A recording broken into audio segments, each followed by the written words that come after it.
Genesis is about to start for the show. Genesis is about to start for the show. Genesis is about to start for the show. Genesis is about to start for the show. Genesis is about to start for the show.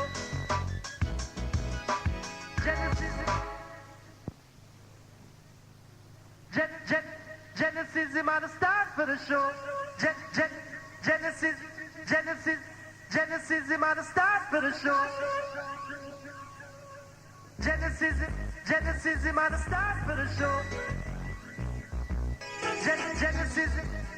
is about to start for the show. Genesis is about to start for the show. Genesis is about to start for the show. Genesis is about to start for the show. Genesis is about to start for the show.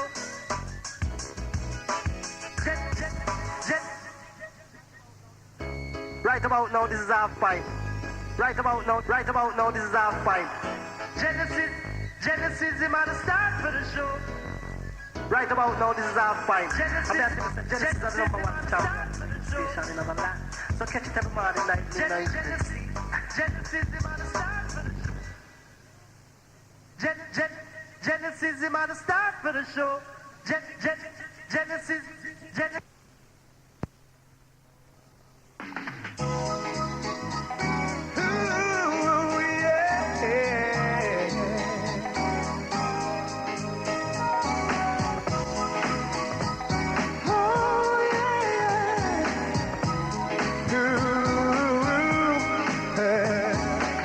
Now you're in tune to Genesis 91.6 FM. Don't you touch the tuning dial, because they're playing all your favorite sounds. This is Fifth Leo, and you're listening to Genesis 91.6 FM.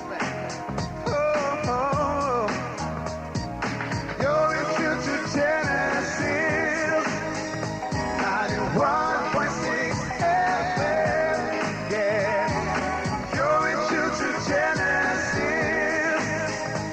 91.6 FM, yeah.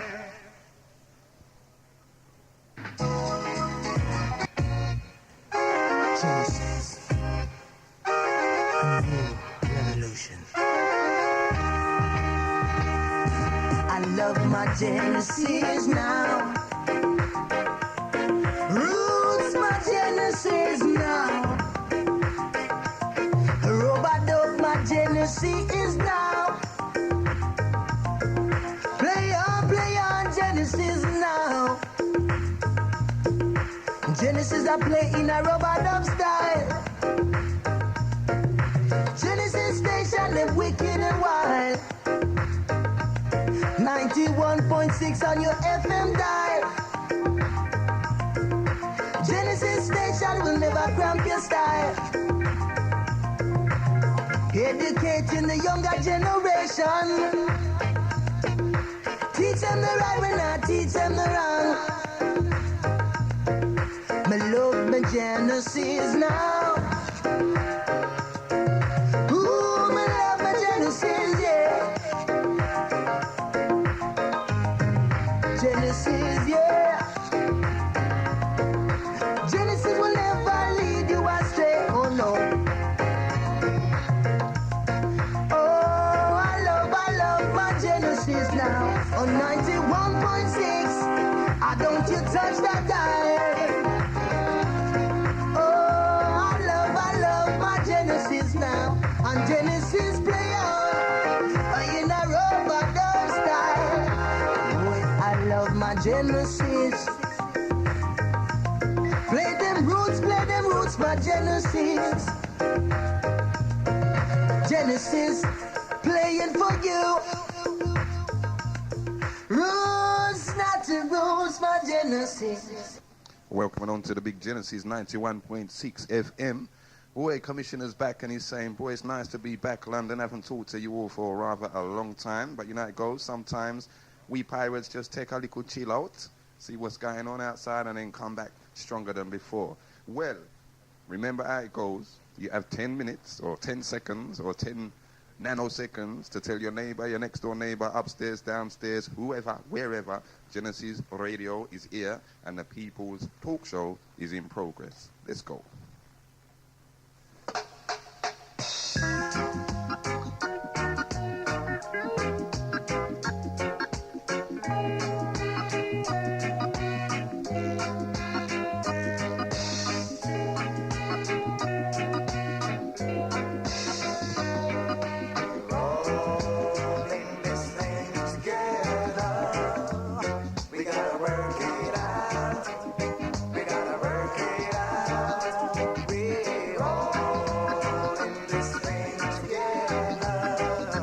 Whilst you all are getting ready, we're still going to say, you know, to all of the Genesis presenters, DJs, etc., etc., big up.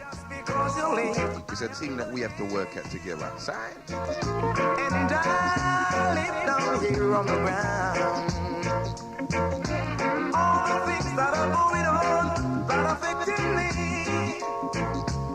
indirectly affect you, whether you know it or not. We all in this thing together. We gotta work it out. We gotta work it out. We all in this thing together. Okay, as I'm saying to you all, boy, it's time, I don't know, you know, we've got to work something out.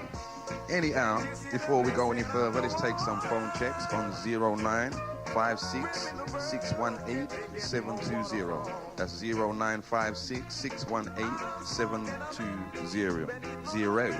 People's Talk Show in progress. Let's know how we sound. North, south, east, or west.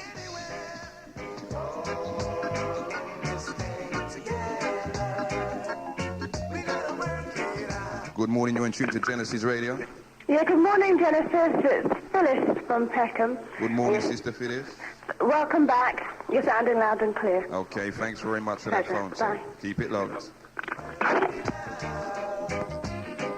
Okay, first caller to the talk show for quite a while. Sister Phyllis, thank you for phoning in. Down there in the Southeast 15 region, we're sounding kind of clear. To all of the veteran Genesis listeners that's, you know, been missing us and has been wondering what's going on, we're here. 0956 618 720. Phone checks.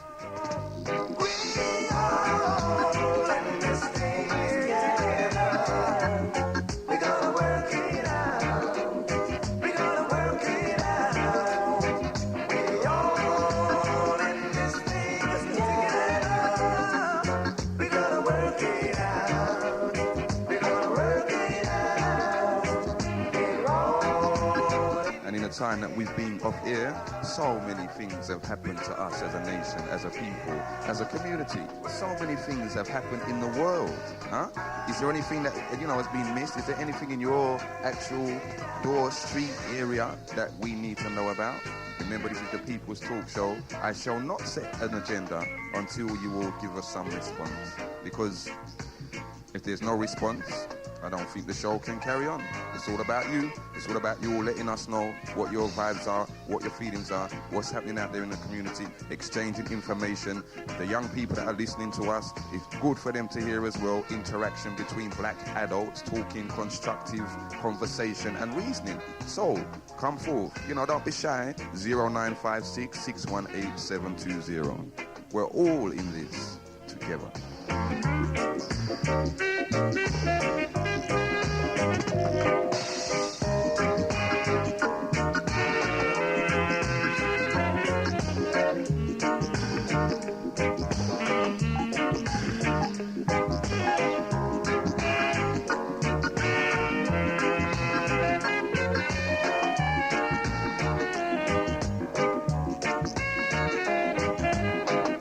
Sisters and brothers and sisters, we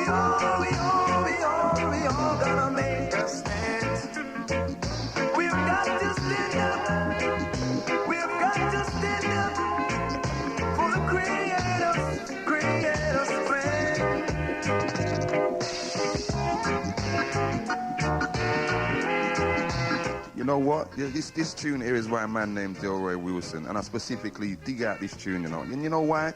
Because I don't think we people realize how much we are in this together. I really don't think we realize. I'm going to play this tune for the next 3 hours, you know. And I wanted to read out the Willie Lynch speech, and true, I was running late, I forgot it, because I think there's a lot of you out there who need to know what membership you've taken out, what club you are a member of. You are elitist of the Willie Lynch Club.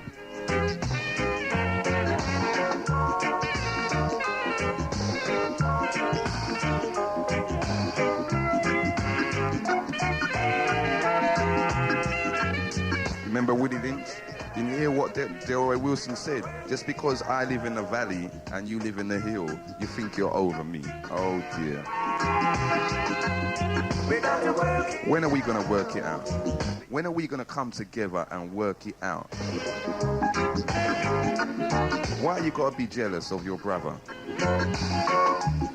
Why should you envy your sister because she drives a nice motor?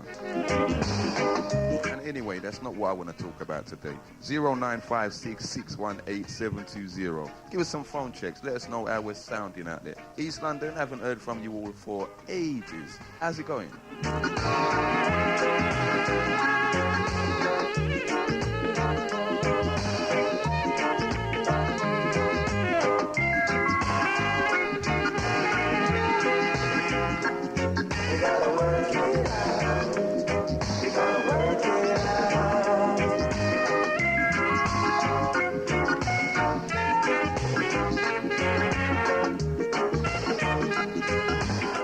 Give me a hard time today, eh? Okay. You know what commissioners like. I'll just keep going on and on and on. We got to send out a big shout to all of the sisters on the Genesis 91.6 FM fighting it hard.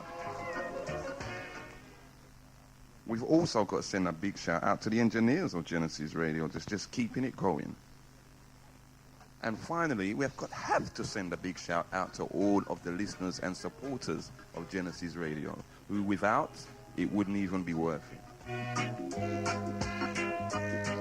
How comes in certain things we can, pull together and be together?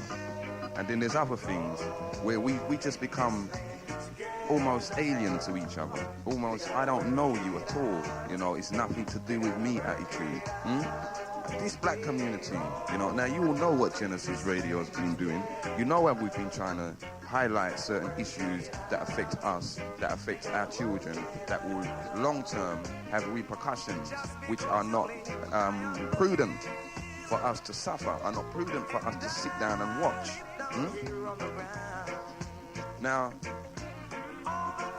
we're all black people together. How can we have murder going on in our community and we're all keeping our mouths shut? Good morning, you're in tune to Genesis Radio.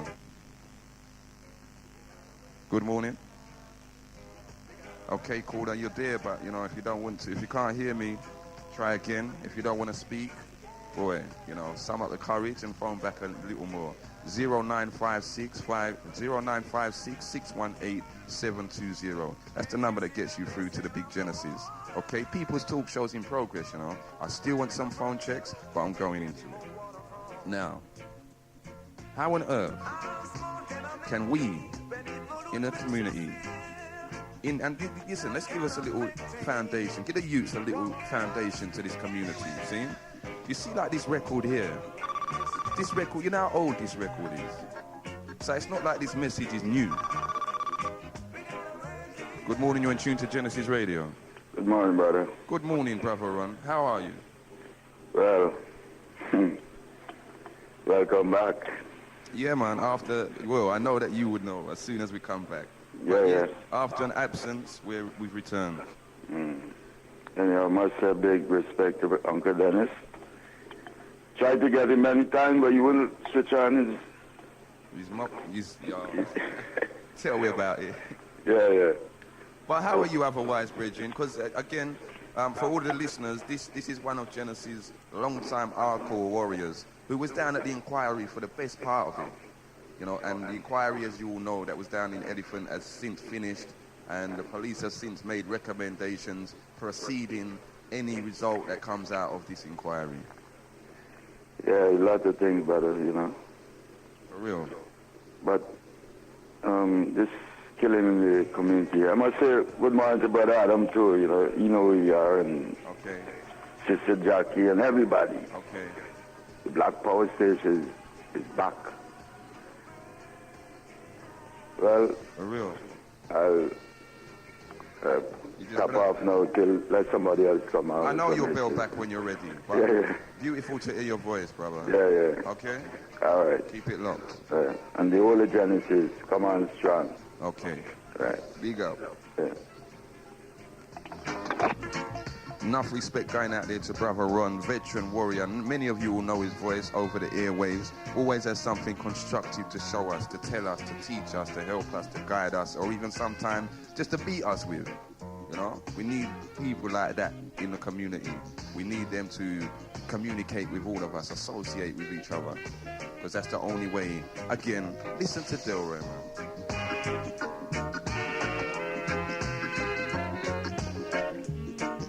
This tune is so old. It's what? Sound man. Come on, a sound man, phone me up and tell me how old this tune is. I'd make it about at least 15 years. I might be wrong. Somewhat, if any of you know, phone up and tell me. If they're always out there, phone up and tell me. See? The message that is here. Listen.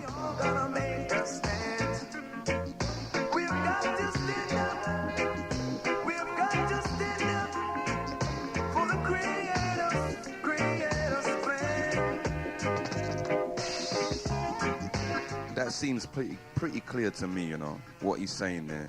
And not just him, many singers from that time, from that generation, from that era, from that zone was singing the same thing, man, and trying to make the people realize, look, this is a thing that we've got to do together.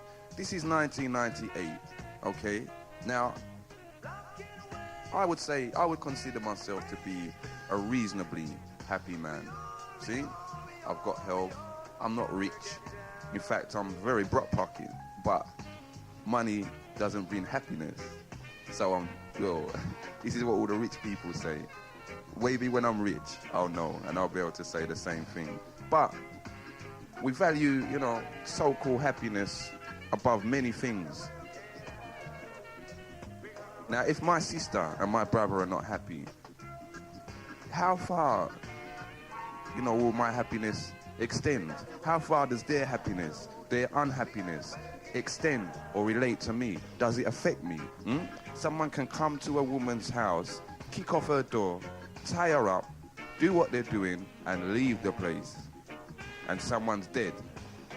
And okay, you know, we get a bit hard-hearted because we're, as blacks again, as black people, we're used to hearing about this shot and that shot and let off shot and rear shot and that one dead. And it's like we've just become kind of sterile to it. And we say, well, oh, you know, them man there, them shot each other, yes, and rear. Oh, it's drugs, or it's this, or it's that. So we become in whatever manner, for whatever reason. Over a period of time, we have become, you know, distant from that. It's like, no, well, they're a different type of black people. They're not the same as us. We're civilized. I mean, they're just yobs, you know, or yardies, or gangsters, or, you know, they're not black people. Well, listen, someone needs to ring a bell, a loud bell, in people's ears, and make them realize that they are black people. Every time these things happen, you've got people rejoicing over us, because all of the stereotypical attitudes and knowledge and books and research and newspapers and magazines that have put out about us, they can hold up their hands and say, look, see what I told you?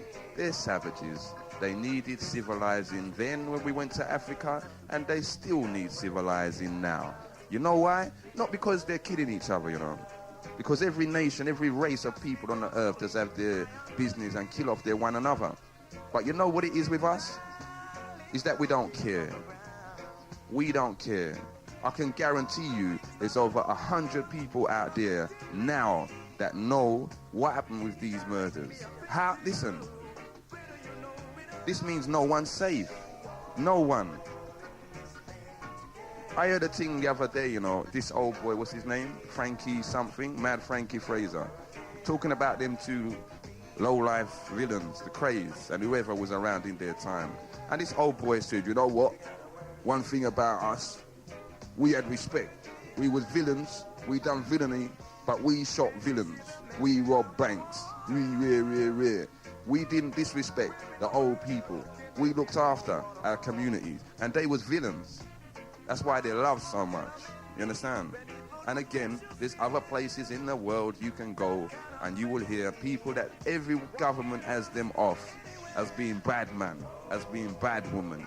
But the community will be behind them because they respect their community in terms of, see? Now let's be realistic, you know. I don't want no one to get on their high horse and say, oh, well, crime is crime. No. Let's be realistic. America is run off of crime. See? If you're not in the mafia, you're in the FBI. Or you're in the government. But it's run off of crime syndicates who chop it up and say who's running what, in what district, and what's going to go and what's not going to go. Okay? England, PLC, public limited company, or is it private limited company in England's case? England, PLC, is run by gangsters. You already think that these people sit down in government and just rear, and yes, this is good for this. No, look at the history. Look at the history. Now, all of these people acknowledge they got their bad people, they got their gangsters, they got their this, see? But we're still people. We're all one. Let's work it out. And they got a certain little code of whatever, where certain things are not done. And if you break that code, you're dealt with. We have nothing, no code, nothing at all. It's just madness out there.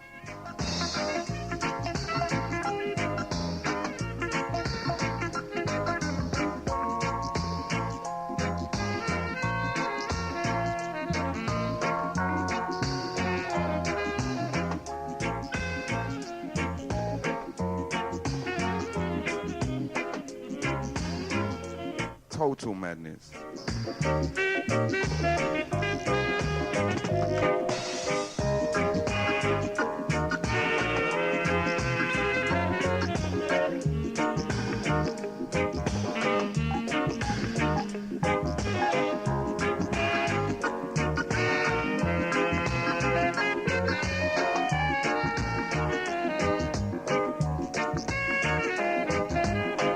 What happened to our code of practice, huh?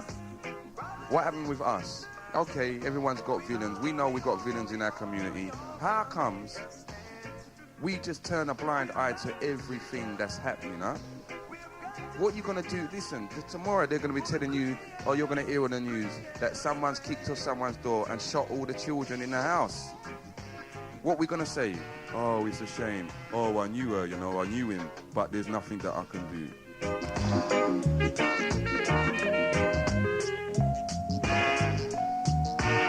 Seems like the black community's under siege.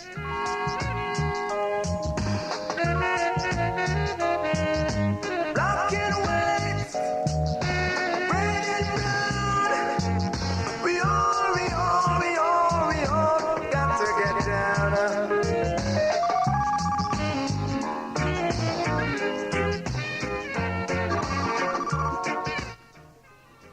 Good morning, you're in tune to Genesis Radio. Good morning, you're in tune to Genesis Radio. Yeah, morning, Genesis. Good morning, sis. This is Sister D here. How are you, Sister D? Just ringing to welcome you all back on the station. Okay, thanks. We've missed you a great deal. Okay. Every Sunday I would get up and tune in and see if I could find you on the radio, but obviously you wasn't there. But I'm glad that you're all back now. Give us all a chance to open up our mind and discuss what's been bothering the black community. For real. Yes, and I just hope that instead of people sitting back and listening, they should ring in and speak what's on their mind. And I would like to know every time you talk about all the black people should come together, it is not that easy. However, there are a lot of black organizations available around that black people should join. That's how we all come together. You have to join an organization that's doing things for the cause. Okay. Yes, to join. I think people think coming together means that you're going to pass each other on the street and hug up and say, well, now go about your business. It's not so. You have to join an organization that they're committed and determined to do things for the black community. That's how we come together. That's how we work hard to come together. So, sis, we've got people out there that say, right, one of the problems, even in us coming together, does relate to all of the organizations, the different organizations, all fighting in their own corner. But even these organizations haven't come together for, like a world summit or, a black summit of all of these organizations in England, because they're all facing the same problem. They're all trying to tackle the same issues, but they're not talking to each other. That's what you think? Yeah, well, from a public point of view, I've never seen or I've never heard of all of the so-called then major black organizations in England sitting around a table, public meeting, and saying, look, let's deal with it. Well, I believe there is. I mean, for example, the Nation of Islam, right? It's quite a big organization, especially from America, but they're really developing a great deal over here. Yep. And I think a lot of people seem to think that the Nation of Islam is all to do with religion, and it's not just to do with religion. It is it's committed to fight for black issues, delivering a knowledge of self. And I'm sure there's a lot of people out there who don't even buy the final cause. I mean, I've seen people walk by the brothers them and say, "Coming on by that religion, something religion," and it's not. If you read the final call, the information you get in that final call. Hello, can you hear me? I'm still here. Carry on, sis. I can still hear you. Yeah, because I can hear some disturbance, you see, on my line. Okay. Yeah, the information you get in the final call, you get it. It's all about what is happening in the world, especially in Africa, and issue relating to black people all over the world. And these are the information that you wouldn't, the media, the British media wouldn't print because they don't want you to know what is exactly going on in the world. I mean, all the information you get in the British media is about that sex and crap, basically. For real. Yeah, for real. You know. But you see, again, in this time, right, of superhighway technology, okay? Even for the press here, because we know, as you said, they're always giving us a rough time and hiding information, don't want us to know certain information. But, we are, as a community, people may say, no, this isn't the case, but as a community, we are richer, we are better informed, and we have a better standard of living than we had maybe 100 years ago, okay, in this country. Okay.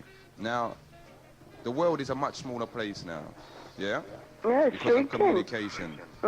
Any information we don't get through the national press, you've got people out there now, people are always contacting me saying, boy, Commissioner, look, on the internet, all of the information is there about every country in the world, about what's going on concerning us, everything is all there. So from that point of view, even organizations like the Nation that produced the final call, we've got the PACM, Pan-Africans, that also do their own newsletter. This information is available to us anyway, if we really desire it. You know, so again, it seems like, okay, they're filling a gap for some people. But if you, number one, really desire to know, you're going to go out and know, yes? Right. Okay. It still leaves the problem of these organizations, even though they're putting out all of this information, which is correct, which is good, they are not communicating with each other. The final call, for example, I've never seen anything regarding the Pan-African Congress movement in the final call. I've never seen anything in the PACM's newsletter regarding the final call. You understand what I'm saying, sir? So, you know... Well, I think that's an issue that people have to bring forward to these organizations and let them know that, you know, we are very concerned about this, basically. But then it also goes, it's all to do with this, a lot of us, although some of us think that we still have a full knowledge of self, many of us still haven't got the full knowledge of self. That is why these organizations is still keeping their little corner and not wanting to join or get involved with other organizations. Okay. However, but I still, you know, you might think I'm supporting the Nation of Islam, but I do, right? They're trying their best to get everybody together, but because people think it's a religious organization, a lot of people don't want to join or even turn up for meetings because of this. Yes.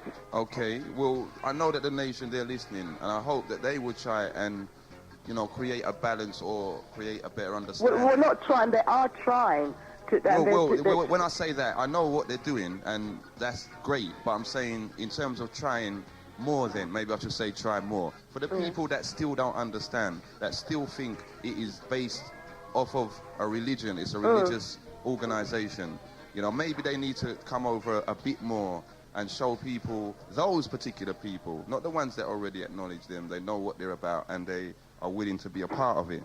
But for the ones that have still got some misunderstanding, maybe the nation again needs to, you know, come out on the street, be more interactive. Well, they are out on the street, but people do not, when they're out on the street, people don't go up to them and ask them questions. The question, what I hear people are saying, oh, the Nation of Islam are racist, Farrakhan racist. Now I said to myself, well, have you ever attended any of these meetings? Have you ever bought one of Farrakhan tape or asked the brothers them questions about Farrakhan Nation of Islam? No, but the news, the television say him racist. Now, you know, there's books out there as well. So a lot of people tend to rely on the British TV so much, right? And I'm sorry to say, a lot of black people, they are lazy in finding out information. There's loads of books there, not just about the nation. There's books about teaching about yourself, about history, everything. You know, it's not like one time, 20 years ago, you could hardly find a book. There's black shops out there that sell all these books that would educate yourself, right? But I'm sorry to say, you know, the people that are listening, black people, some of black people are very lazy, right? They prefer not to go in and spend a £5 or a £10 on a book take their time and read it, and find out more about themselves, because the amount of information that's there, and once they read up about what's happening now, what's happened 100 years ago, they'd be a changed person. But you see, if, for example, I tell a black sister or black brother about what happened 100 years ago, they won't believe it if they lie out tell, right? Oh, we don't want to hear that, right? So but if a white person tell them, then they say, yes, that's true, we never know, you know. You know, so that is the lacking of knowledge, lacking of self-knowledge. Okay, I agree with that 100%. But you see what I wanted to show you, or put to your rights is, another form of lack of self-knowledge then, all right? How comes we here, right, I don't even want to say black British because I don't believe there's no such thing. But we black people that's here in this country, you know, our parents came from the West Indies, we was born here. How comes? What's the link?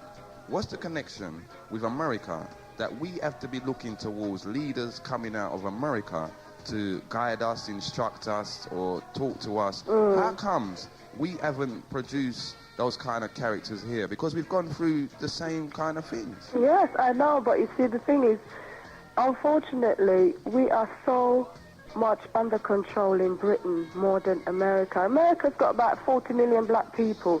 There's only about 2 million of us, I think, over here. So that stops we're far more under control here than America. The other night I was in my car and I was listening to this station, I think it was GLR, and the two presenters were talking about the Windrush program that was on the other night. Okay. And one of the presenters said how she'd enjoyed it, and the other presenter said he didn't. And the presenter said, well, why didn't you enjoy it? So I said, well, I just don't want to talk about it. So she said, well, come on, you've got to say why if it's not, I'm going to upset people. Now, these are two presenters. Yes. One of them said he didn't enjoy it. Obviously, he's got his reason. I understand why he didn't enjoy the Windrush program. And because he was so afraid of upsetting people, maybe afraid of losing his job, right? He didn't want to talk about why he didn't enjoy that program. And this happened to many, many people, you know, all those people that's in oh gosh, the MPs then.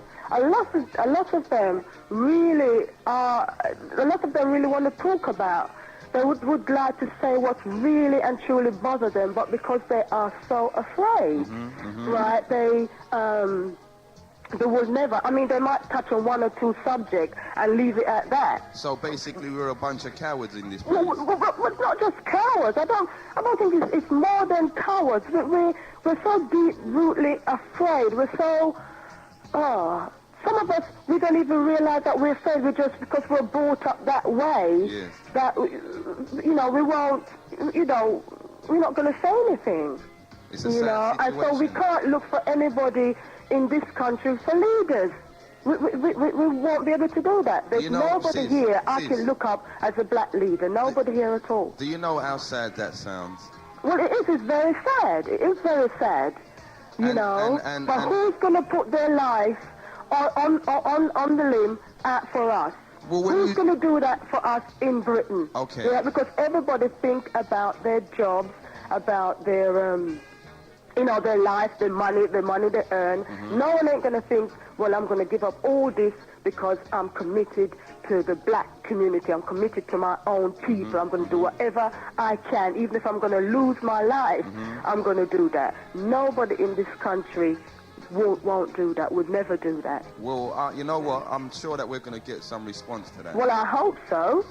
Because, boy, if that is the case, then we are really a sad set of people. Yes, a sad set. But, however, the Nation of Islam, they're not afraid to say what they feel like, right? They speak their mind. They don't care, right? Because they are committed to the black community. You understand? And this is why many, you hear a lot of negative stuff in the media on the Nation of Islam, Farrakhan. This is why they banned Farrakhan from coming to this country. They reckon that he's not, he shouldn't come over here because he's going to create some fuss or whatever. That's right. But he's never been in trouble. He's never been committed crime or anything like that. Right, but yet they're preventing this man because they know when he come over here, he's going to open the mind of every black people because he is not afraid. Okay, I hear that. Right? But you see, before I take you off here, right, sis? Oh, thank you. No, because I've got to take some more calls because I know yes, I understand. You said a lot of interesting things and I know I'm going to get a response. Yes, and I hope you do. But let's have a look now. If, as you said earlier on, the Nation is not a religious organization, okay? It's disciplined. Okay. Very disciplined. Yes. And this is what we need in the black community. Okay. We need to be disciplined. Okay. Because of what's happening in this world. Never meant to hear people killing each other now. Okay. Well, right? let's look at a bit of political warfare, okay? You telling me that the Nation are very disciplined. all right? We had this case with the Lawrence thing.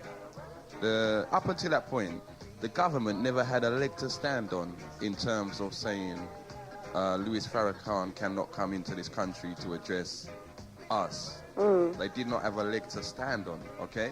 Bearing in mind as well, in light of the same inquiry and how everything's been shown up to see how black people have been treated and how they're looked upon by the police, okay? Bearing all that in mind, the government could never have said, no, don't let Farrakhan in the country. Now, this discipline organization went down to the inquiry, got into a little scuffle, as we all saw on the national television, and what happened? Poof. Tony Blair jumped up and said, there you are, ban him. We've got a very perfect reason now for him not to come into the country. All right. So was you there when they had this kerfuffle, as you call it? No, if I was there, it wouldn't have happened. All right. Well, why wouldn't it happen if you were there? Because we don't fight against flesh and blood. You know, we fight against spiritual Yeah, but wickedness. so you think that the Nation of Islam had caused that little kerfuffle, as you call it? Well, no, maybe not, but I think they should have been more... No, brother, let me tell you, I was there but I as think well. Hold on, I think, right? Because you see what the nation have got to realize, the situation that they are in, okay?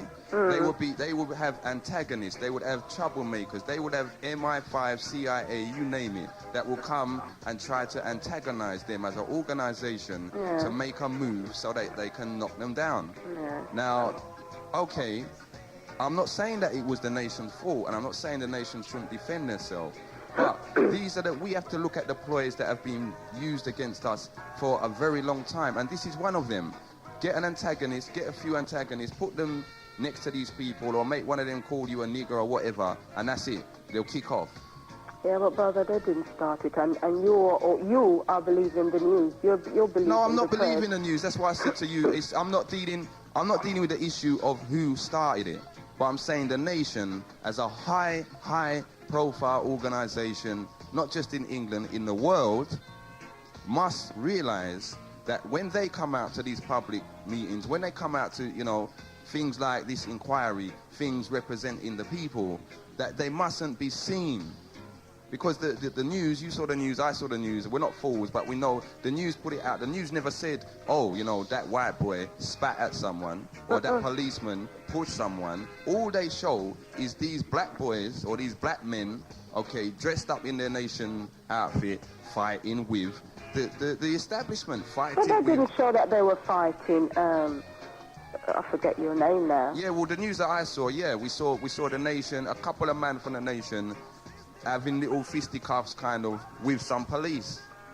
You understand? That's what they showed on the television. Well, I didn't see that, and I think to be honest with you, I don't really want to focus on this discussion because we're not here to talk about what the nation is, what they've been doing and what they are doing. So I'm not really going to focus on this at all. Okay, really. but I don't want you to go away thinking. Because this is what the white people want to hear. You see, no.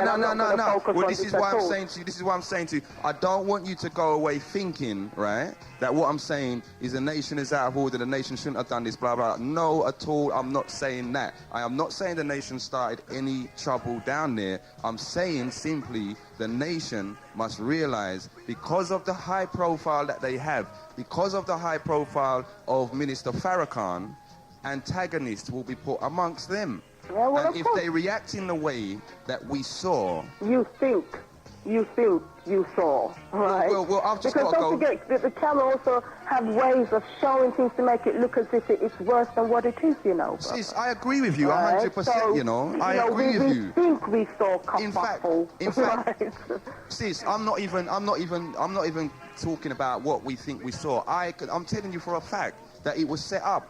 That situation was set up to get the nation focused like that. You understand? To get them shown in that light. It was set up. So I forget the camera angle and everything. See? That thing was set already because they wanted some way to stop Minister Farrakhan coming into the country. Well, and to take our focus off of those 5 boys then. For real. You know? For real. But yeah, fine. But, you know. You know, and just to say, again, because this is one of the problems that all organizations out there face. is that if they're doing the right thing, if they're educating, bringing forward, developing, coming together, the people, then antagonists will be sent out to you know, and if they've got the discipline that their members do not just fight on the street, don't go pub and this, don't do that, then whoever is opposing them isn't going to think simply. They're going to send out someone and set up some kind of plot in some way to you know, make that organization look disgraced. But, you know, they can carry on doing that. The nation is very strong and they're used to all these kerfuffle and antagonizing and all these little bits and tricks and trickery, so let them continue doing that. I'm glad for that still. And one thing I'd say to the nation, you know, make sure that you will take the government to task about Farrakhan. Well, and they all are black fighting people. through that. Anyway, I better get off my phone now. Yes, sis. Actually. Thank you very much. All right, you had a lot to say, and I hope that I know we're going to get some response to what you said. All right? I mean, I'd like to end by saying, you know, for people stop saying when we're going to come together and join organisation. That's the only way you're going to come together. Okay. To join organisation out there that's fighting for the cause. Okay. Yeah, and there's quite a few out there that's doing so. That's doing that. That's the truth. All right, okay, sis. then. Big up, Yes. enough respect, and you keep it locked, all right? Bye-bye. Thank you. Organisation. There's many out there. The sister's 100% correct, you know. 0956 618 720. And boy, did you hear some of them comments that the sister made, huh? The nation is doing good work. The nation is trying to get people together. Trying brilliant.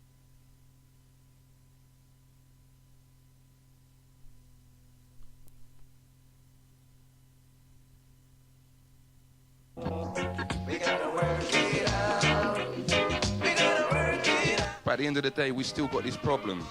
People's front doors getting kicked off and women's being shot dead in front of their children. Good afternoon, you're in tune to Genesis Radio. Yes. Yes, sis? Sorry? Preachers Kelly? Okay, continue, sis. Uh-huh. Yes. Can't we just... It's like we can demand a mayor or mayoress, a black mayor or mayoress of London. Okay, well... We're in a Armageddon situation, but we need to apply ourselves to practicalities. That's the truth. And see, a few months ago, you know, when they first started talking about this issue of a mayor for London, we did do something on the talk show, but we didn't get a great response. Right, okay then. Maybe our people is not ready for it. For real. You know, but nice to hear you. Yeah? Yes. Talk to you soon. Okay, you take care. Yeah. Did you all hear that from the sister, a mayor for London? Are you all ready to discuss that? Maybe we should bring it back again, because the time's coming and there's a lot of candidates out there talking stuff that I don't know if it relates to us. 0956 618 720. Organisations out there, all of the organisations. I'd like to tell you, I'd like to let you all know, and I'm not patronising you, but I'd like to let you all know, women are being shot in their yards in front of their children. So all of the black men out there, I'd like you to know, our women are being shot in their yards in front of their children. Good morning, you're in tune to Genesis Radio. Hello there, good morning. Good morning, sis. Right, I just had to phone in because I had a comment from the lady that just called in. She's discussing about the Nation of Islam. Okay, continue. And it's regarding the Lawrence case. You have to excuse me because it's the first time I've actually got through. Okay, well, welcome first-time caller. Take your time, take a deep breath and just relax. Right, it's just regarding that when she was saying that the way that they actually went about the nation getting their view heard with the organisation. what I wanted to actually say was that, as far as I say, black people have to, realise they have to think before they do anything. I mean, at the end of the day, when they went into, the actual case, their intentions were, like I say, they had good intention, but the way that they went about it, they basically played into the hands of their enemies, the police. That's right. And it wasn't the case of where they, I mean, at the end of the day, I'm all for you actually doing something. Put an air of surprise in there. Don't sort of play into their hands. You have to be one step ahead. All the time. All the time. So that, at the end of the day, they sort of sit back, they listen, and make sure that you get your message across and that they hear what you have to say. And then you come out of there. For real. Don't go in there and then say, you're going in there and you're going, you're railing around, you're fighting this and that, because at the end of the day, it's true. That's all they want to hear. They always want to see black people fighting, doing this, doing that, doing that. And the first thing they're going to say to everyone is, well, look, there you go. Black people fighting, not listening, not discussing, and everything else. I don't want to hear, people, when people, the majority of people see black people on the TV, that everything that they see is, antagonism, fighting, not thinking clearly. And then I have to point out as well, after that little incident, there was a program on BBC One about the Nation of Islam. I was actually waiting. I knew they was actually going to put something on like that. Did they? I didn't see it. Yes, they had one on BBC One. I think it was, a couple of days into the actual inquiry. Yeah, and I can imagine what it was like. It was basically, I had to laugh because it was just what I expected. I mean, it's almost as the case that if I'd known it, I thought I actually wrote it myself.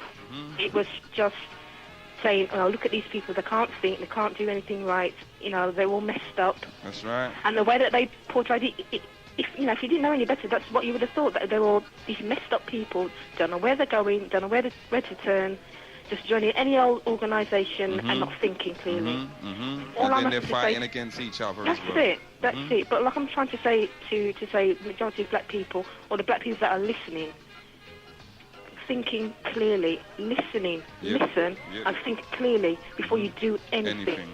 Because you have to be mentally alert and mentally aware. It's the way some black people are carrying on, I think they're in some kind of dream state. That's right. And it's like they're under some kind of spell and they're just not... I don't know. They're just not aware of what they're doing and what they're listening to, and how the things that they do and the things that they say and the things that they listen to are affecting them as a people. For real. And they have to really, really, really sort of, wake themselves up. Even if it's in the morning, you slap your face, wake yourself up in the morning before, you sort of get out there and listen to things or do anything. Yeah, so, again, that's beautiful advice, especially for the young people out there. Before you make any moves, think it through. Think exactly what you're going to do. Because I have one son who's 4 years old, and it frightens me that when I see, especially young people as well, the way they're going on, it's almost as if they've gone crazy. It's almost as if they've gone crazy. And the problem is that they haven't got the guidance as well of parents. And not a lot of us are fortunate to have parents that are going to, guide us in the right direction. Yeah. And then again, if your parents are again misguided as well. That's right. It doesn't help. Yeah, there's too many pressures, because again, you've got the parents. There are parents out there that are able to do it, but because of work pressures, you know what I mean, and just providing a roof over the head of their children, they hardly see their children. It's true. And I think again, at the same time, a lot of people seem to think that again, if I have a job, if I have this car, if I have this, then I'm set and I'm fine. As long as my children see that, I've got a job and this and that. Fair enough. You've got a job responsibility, fair enough. But it's what kind of values you're instilling in your children. And, and again, respect for, not just for themselves, but for everyone else around them. Because I'm seeing that a lot, that there just isn't any respect. There isn't any of this looking out for each person. People see people in trouble and they just sort of turn a blind eye because they say, it's nothing to do with me, I don't know that person, so why should I help? Isn't it? We become just like the people that we used to hear our parents and our grandparents tell us jokes about how barbaric they were in terms of relationships with each other. We've become just like them. Just turning. It's almost like I say again. I go back to the fact that it's almost as if they are asleep. It's almost as if they're being desensitized to everything that's happened to them, and they're just I don't know, sis. I think they're just, closed in and not. I hear that, but I think there comes a time, when there's just no excuse, and I can't see no excuse. Believe me, I cannot see it. I can see no reason. It doesn't matter what we went through. Totally. Sorry? I agree with you totally. There isn't any excuse, but you'd be surprised. You'd be surprised just how many people would see what you just said as total rubbish. They would have think, what are you talking about? It's nothing to do with me. And that's that. Well, what then people want to consider? That our women are being shot in their houses in front of their children. That's what they want to consider. That made me so sick when I heard that. I couldn't. You understand? I couldn't. And look how long ago this has happened, right? Look how many weeks have passed, and we are no closer to getting the people that done this. No closer. And again, black people have to realise this. If this is the case that the police are going on the TV and saying that they're not getting the response from the black community, you think about this, that there's going to be other another organisation that are going to harm you as a people, your children, and so on. And no said that you're not going to respond. The gate and that's says right. It's okay because they're not going to respond. You don't care. They're not going to respond. Yeah, that's right. We can go in, we can maim, kill as many people as we want to kill, and nobody's going to be any the wiser. You understand? I just can't believe it, sis. Again, this is why, to a certain extent, boy, even organisations, I would have them off sometimes because this thing has happened, and not one of these organisations has said, look, we're going out on the street tomorrow. All right, we're going out on the street tomorrow, and we want this aired, and we're going to take it to whoever, but we want something done because our women are getting shot in their houses, and no one is saying nothing. And even that, you're right when you said about black organisations. It's very true. I mean, I've come across it myself as far as wanting help from black organisations, and it's like they're hard to find. Yeah. I know they're there. Yeah. I don't know where they are, but they're there. But because they're under so much pressure. You know what I mean? At the end of the day, they have to. Again, it's this case of because, as far as they're concerned, they are all right. Whatever the money they're making, it's fine. They don't see it as the overall picture that that they can actually make a difference in other black people's lives. There's too much black people going around thinking that, one, there's not enough, there isn't any black organisation, not enough, but there isn't because they can't visibly see them. You're not going to have to wait for, media to put them on the TV and say, oh, they're here. Yeah. They're not going to do that. You see, one of the other things is that we don't trust each other. You know what I mean? You've got this man that leads this black organisation and no one don't trust him because he's getting rich, he's making money. You understand? And that's us. That's just us, and that distrust now has gone so far that we can witness our brothers and sisters being gunned down, being murdered, and still not say anything because we don't trust each other. But another thing is, they don't organise, not even the fact of organisation, not even any conversation going on, even in individuals' homes. You understand? That's why so many people. That's why so many people. When Genesis is off for a certain period of time, so many people get upset and start getting vexed the longer we're off, because for a lot of people this is the only medium to talk the kind of talk that we talk. And look at the problems that you're getting as well. That's right.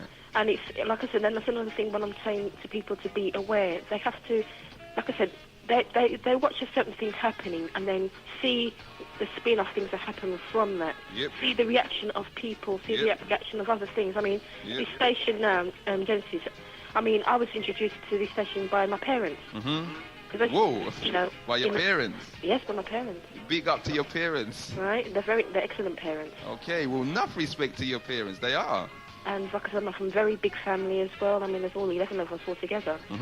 And it's a case of, when, I remember Mum trying to tune into the station and then she can't get the station and she's cursing, going, look at this, can't get the station, but you can get as many music stations or whatever stations. Yes. To almost blind you away from the real reality. issues. That's what's really going on. That's right. If I said I wanted a radio station, all I'm going to be playing is, loud, bam music every 5 minutes. That's right. They'd be likely to give it to me. But if I said, I'm going to have a radio station where, black people can come in and discuss problems. No.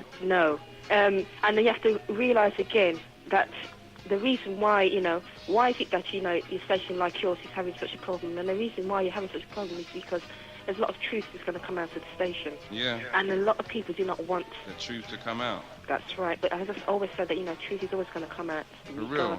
You can suppress it, but you can't kill it. That's right. So but that's I'm into these organisations and everything else. So I say, everybody finds out, read a book. Find out, talk to people and see what you can find. Okay. I'm going to have to leave you because there's somebody at the door. See, it's enough respect for that, right? And to you too. And you just big up the whole family. I will do, no problem. Especially Mummy and Daddy. Especially Mummy and Daddy. Okay. You take care now. Keep it locked. And you too. 0956-618-720. What's happening to our men today? You want to know, Rana?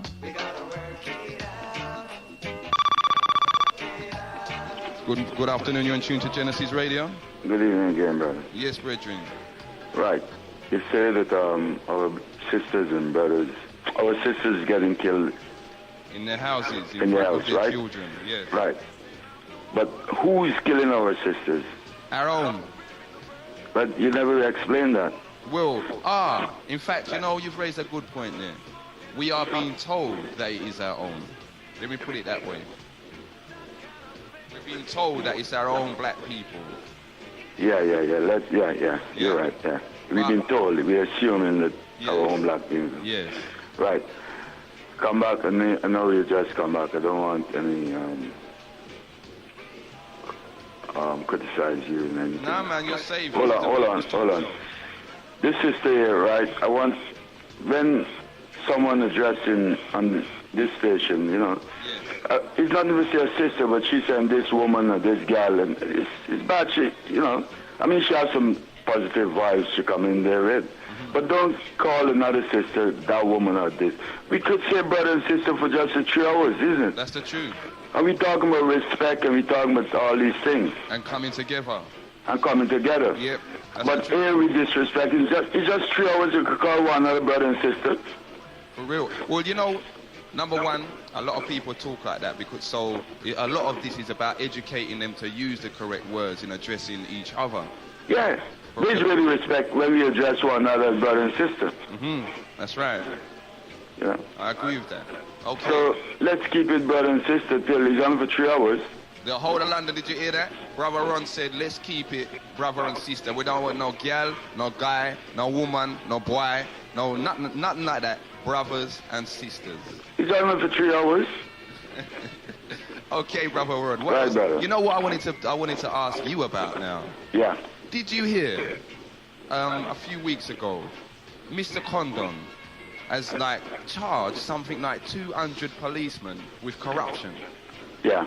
You heard about it? Yeah, and 30 being arrested and so far. 30 have been arrested so far? Yeah. Okay. But I know our good friend, Brother Charles, he read something in the Private Eye. I think he will come on with it sooner or later. Okay. This thing is bigger than we think about, For real? This same Lawrence issue. Yes. And go back to that, the sister earlier on talking about the Nation of Islam, right? You saw crackers them get busy. For real, very busy, very quickly. The Jewish population and the Jewish representative, they get busy.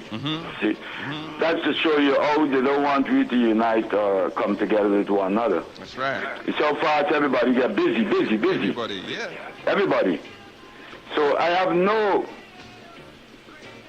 I wouldn't condemn the Nation of Islam because I was there, I was there. Yeah. And these police, as this sister say, was a setup and you say it was a setup. I think it was a setup, but how long could we restrain ourselves when they want to spray CS gas and do this? Nowadays you can't even talk to a policeman. Yeah. When you're speaking to a policeman, not a policeman, officer, they want you to stand attention because anywhere you move, they're taking all these things and spraying in your eyes. In your face. You know? So when they go on they get on some superior race or something. For real. But, well, that's been an attitude for a long time, you know. Because when you're speaking out to policeman and you make any move, he says he's afraid of his life. Any move you make, you know. Mm-hmm. I remember, again, we had a policeman, you know, last year phone in and actually tell us that in Hendon, the police are actually... I've been trained to target blacks. All blacks are suspects. Yeah. All blacks. All that. And this is a policeman telling us this. Yeah. You know, so, yeah, we know it. You know, so bearing that in mind, you know, sometimes, Brother Ron, we mustn't let these people lead us into situations. Because, as you said, you know, the magnitude of this inquiry, the repercussions of this inquiry, shake the very foundations of this establishment. Yeah, because I read in the paper, I have the paper, Radio Home Secretary say he feel vindicated of this inquiry. So, brother, I mean, I could break down vindicated in many ways, right? Yeah. So we feel vindicated for because he's surprised what's coming out. Yep. Yep. I mean, he's been... You know, this is thing black people been telling these crackers them a long time. You know, nobody, you know. That's right. And they have this negative thing, oh, we want more black police in the force. Yeah. And, well, again, Brother Ron, for certain of us, that's a negative thing. But, you know, we've got a portion of our community that firmly believe that the only way you're going to change the attitude of these men is to actually get within the force. Just like how the black policeman said. You know what I mean? When he was with his colleagues, who was all white and they was arresting, you know, black youths, yeah. they had to check themselves because he was there. But when they're checking themselves, you see, they've been punished for that, isn't it? Oh, really? Because not towing the line. But you see, again, to me, Bridget, that doesn't solve the problem. No. You know, it doesn't. Because, and I'd say that I've seen it applied in a different way then. The police at one stage, a few years ago, decided to move the front line off of Relton Road, clear it up, get everyone off the streets. They done it. But you know what happened? Everyone just moved down to Stockwell and created a new front line. So, you know, if that policeman, he can be there with his white colleagues. As long as he's there, yes, they will check themselves and behave. But woe betide the next black person that gets arrested by them and he's not there. You understand? Yeah. They're going to feel it. And another thing again too, you know, these people them, right, as I said before, the targets us already, the plan for us, and just waiting, because what they're doing, taking these black informers, them, let's call them informers, don't let's get in no big word with it. Mm-hmm. And, you know, have them on the payroll. And making them run havoc. Yep. That's right. Yeah. That's and these same ones, who they're about, why? Police car do me nothing. Them is the man you gotta watch. That's right. Them is the man you gotta watch. You see now, that relates to, I thought you was coming with that when you asked who committed these crimes. Because remember, we had the case not too long ago where Scotland Yard brought up some man and gave them them a license to kill, and they went throughout the whole of England terrorizing who? The black community. Hmm? Yeah. So, Bridget, I'm at a loss, Ron. I am at a loss. All right. Let somebody else come with the other topic here. Okay. All right. You take care. Keep it locked. Yeah. Right. I bet you all forgot that, ain't? Scotland Yard bought up some killers.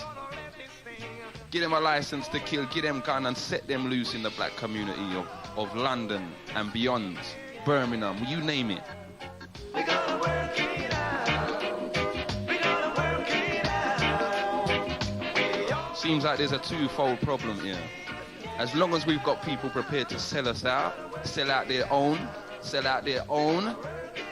as long as we have them around us,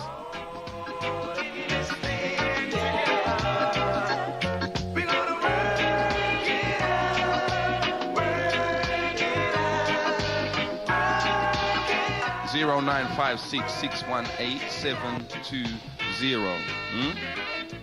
And I'm not going to let it go. Our women are being shot in front of their children, in their houses. Black men. What on earth is going on? Have we lost all sanity? Have we just gone beyond being human? Have we become beasts now? Huh? Good afternoon, you're in tune to Genesis Radio. Yeah, good afternoon, Commissioner. These brothers then who shot the sisters in the head, haven't they been caught yet? They've been caught, ain't it? I don't know, I haven't got a clue. Yeah, I heard they've been caught, man. They was in Birmingham. Really? Yeah, when Thursday or Wednesday night, I heard it on the news. They've been captured in Birmingham, 2 of them. Yeah? Yeah. Okay, well, if that's the case, then that's good news. But furthermore, I ain't heard nothing else, you understand? Whether they're going to come down or when they're going to be on trial or whatever, but the same brothers there who shot the sister, one of them's Tip Irish sister, isn't it? That's right.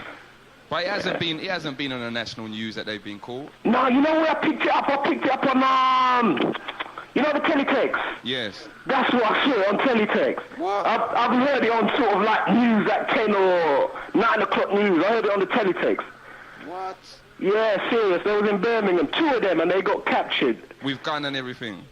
No, it didn't say they got captured with gun. It said that the man them who shot the 2. Well, it's 3 of them, innit? They shot a guy as well. That's right. They killed them, and then they raped another woman as well. Yeah. Them brothers, it said they caught them up Birmingham, you understand? So what they were doing up there, I don't know if they was on another killing spree, but you understand, blood? They caught them. Yeah. All right, enough respect for that, Bridget. All right then, blood. Okay. Some good news there, huh? If it is the case, it seems the police are starting to respond a bit quicker. Good afternoon, you're in tune to Genesis Radio. Good afternoon, Commissioner. Yes, sis. Hang up. I need you to talk to me on a different line, you know. No, you got a pen? Mm-hmm. Hold on one sec. 0956. Hang on. Mm-hmm. Hold on a sec.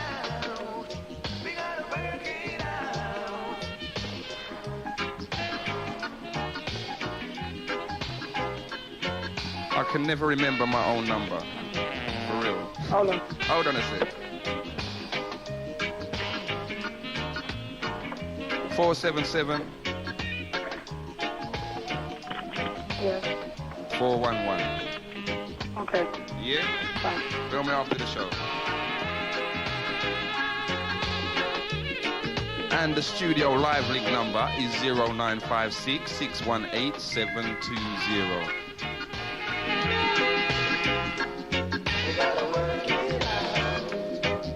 We're going to keep it going. Boy, oh boy, oh boy. Some of the men, you know, out there, please, let's hear from you all as well, you know, because we need the support. The women, you know, as a woman out there with your children, how does it feel? Are you telling me that you all feel safe? Really? And this is, I'm going out, listen, it's not even the single women, you know. It's not even single. Because one of the women had a man in the house with her. Do you all feel safe? Do you think that your man can really take care of you? Do you know what your man is into? For that fact, men, do you know what your woman's into? How do you know one day that some of their action, it might cause someone to come and kick off the front door and come in your house with a whole heap of madness? So this is how deep it goes, you know, even to the point of our relationship with each other. You can bring disaster on someone else's door.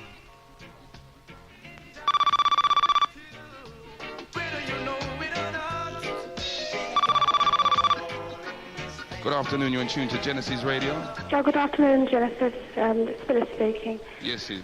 I'm a little bit confused now because you talk about, on one hand, expecting people in the community to report on crimes that they know about. Yes.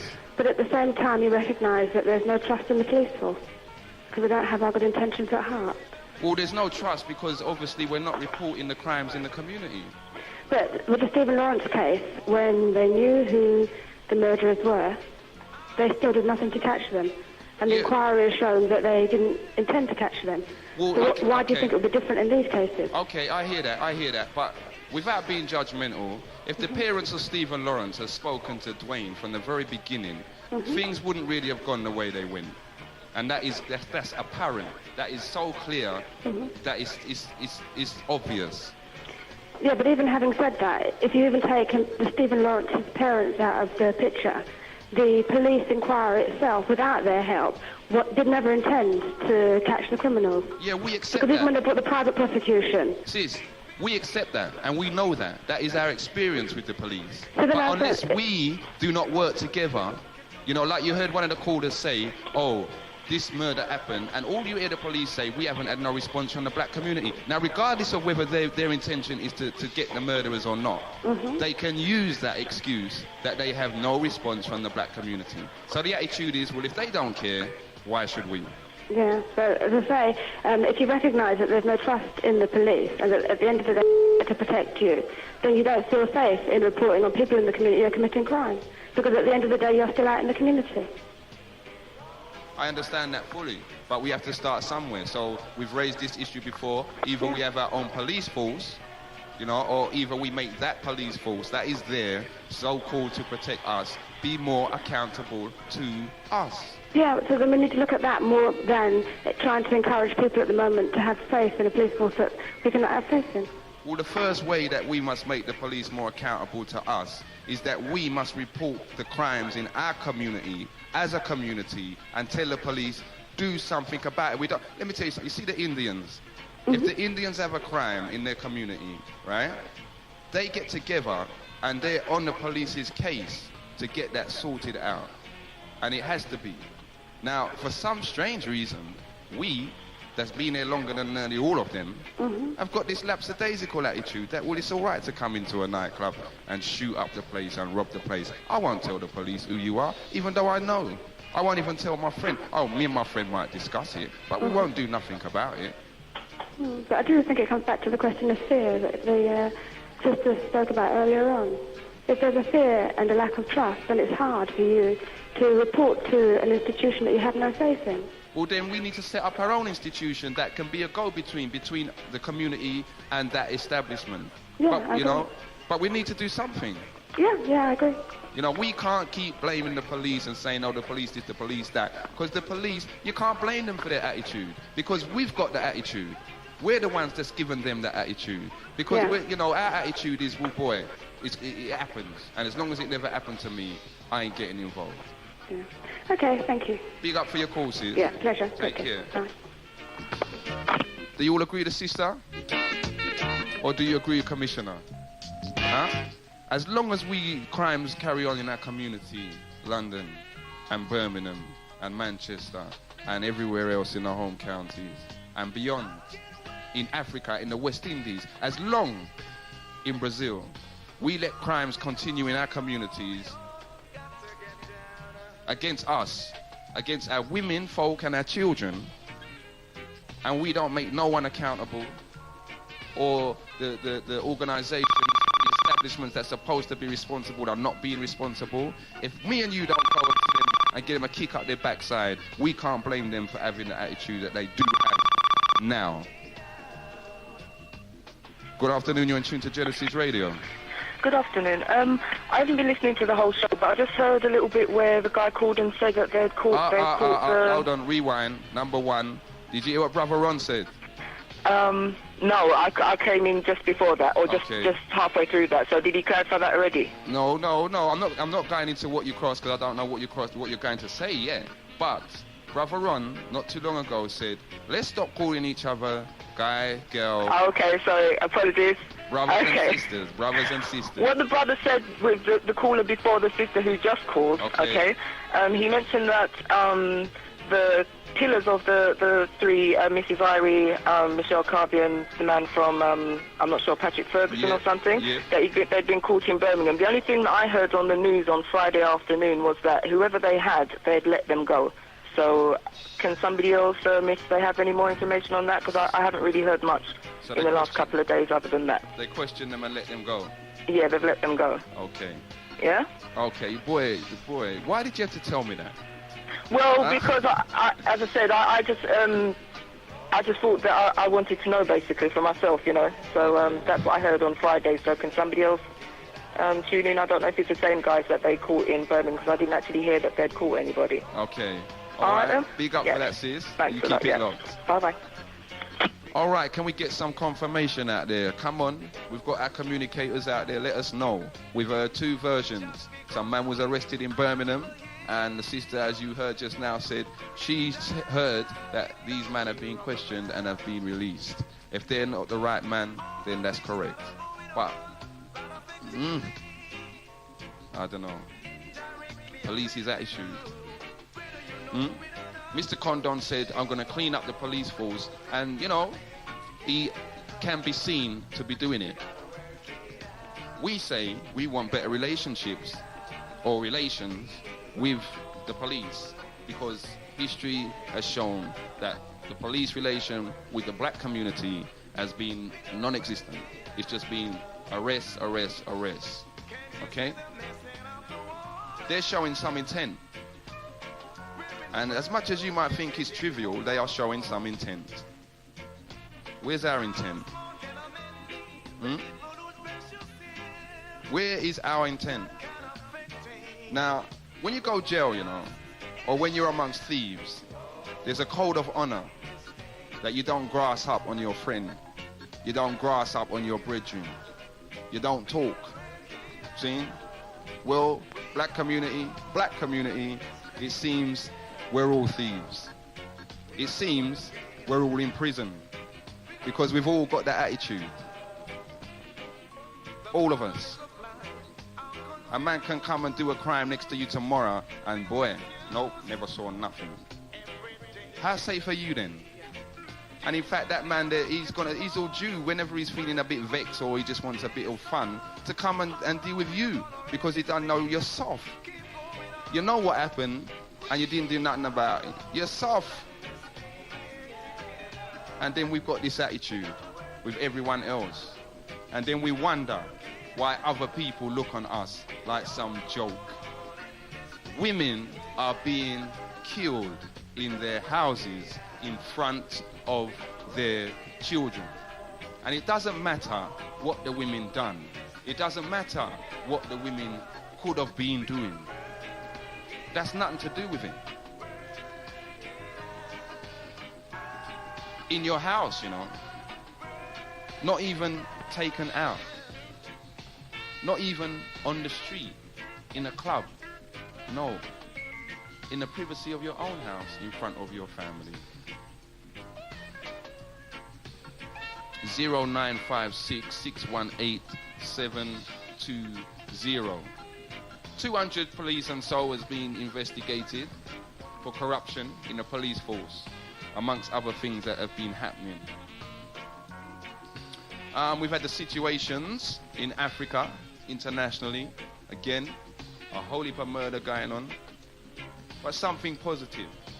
There's a president down there in Gambia that took over a little while, maybe 4 years ago, and they said, oh, he's too young.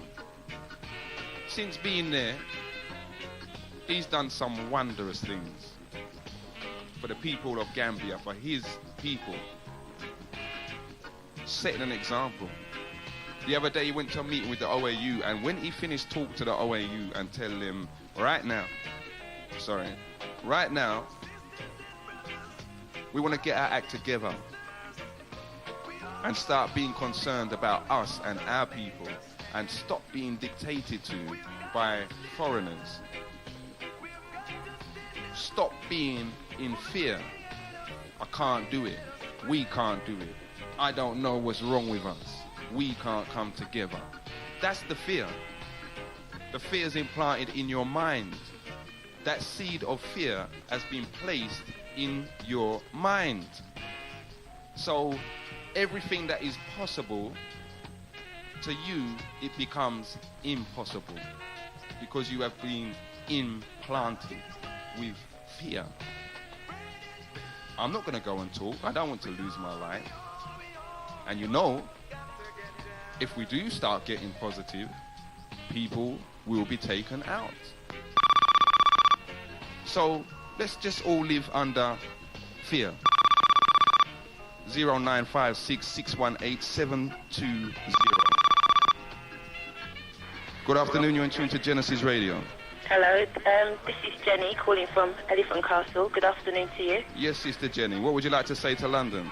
Well, I'd just like to say that I was deeply shocked when I read about the two mothers being killed in front of their children, because I've got a young child as well. And it just makes me think, what sort of environment were they keeping themselves in for that to happen? That was my first thought. Okay. Or was it that they, the group that actually killed the mothers were just looking to, I don't know, for a quick robbery or whatever? I mean, those are the kind of questions that go through my mind. I mean, I try to keep myself in an environment, free from mixing up with people that are doing wrongdoings, that kind of thing. Okay, but again, sis, that helps, and it goes some way to helping, right? But supposing these people just got the wrong address. The wrong address? Yeah. Yeah, supposing they did. I mean, how I look at... So what you're saying is no matter what environment they keep themselves in, it could happen to anybody. As long as we as a community on a large allow these things to continue, yes, it can happen to anybody. Well, I mean, I never thought about it in that way at all. All I thought was, what sort of environment were they in that something like that could have happened? Yeah, I agree with you. I understand that fully, and that's why I said from the beginning, let's not even really say, because I've heard a lot of rumours, they was this, they was that, they was doing this, they was doing that. At the end of the day, that doesn't matter, even if they was doing them things. That's why, again, I said the code of honour amongst thieves. I'll take you outside and I will deal with you, not in front of your children. That just seems total madness. Yeah, well, I mean, in this society nowadays, it seems that there are a lot of people going through these mad either periods, through drug taking. I mean, the environment I work in the Peckham area, and I see a lot of young people within that environment, and it's like you want to pull them out, but what can you do? You can talk to them, but is it getting through? It doesn't seem it is, And you see, it brings us to another point. How many of us actually know someone or can identify someone that is selling drugs to the children? There's quite a few of us. That's I right. mean, even including myself. That's right. But would I inform on them? That's right. That is the big question. For real. No, we won't. But then it comes to, well, are you going to protect your environment and where you live as well? Are you going to put yourself in that position in case the person who is dealing in these sort of things find out? Well, you see now, this is where the sadness comes in, is that the community is so, divided, but it's got to be a stronger word. But because the community is so divided, if you did, for example, have a crack seller next door to you, and your option was to either just leave him, join him, or tell the police about him, okay, your community, there's no community backing. You have no community around you. That's right, and that's why a lot of people that know information won't come forward. Right. So the problem lies with us. That's right, definitely. Okay. Okay then. Big up for that, sis. Okay, bye-bye. You take care and keep it locked. Okay. Okay. 0956 618 720. We're getting there. We're breaking it down. I hope you all are recognizing, and if I'm talking a lot of garbage, phone me and tell me. 0956 618 720. This is the People's Talk Show. It's for you all to say how you feel and what you think is correct, not correct, and how we should move on. Or should we just forget all of this? Should we just all pack up, go home, and say ciao? Black people are never going to come together, so let me do my own thing.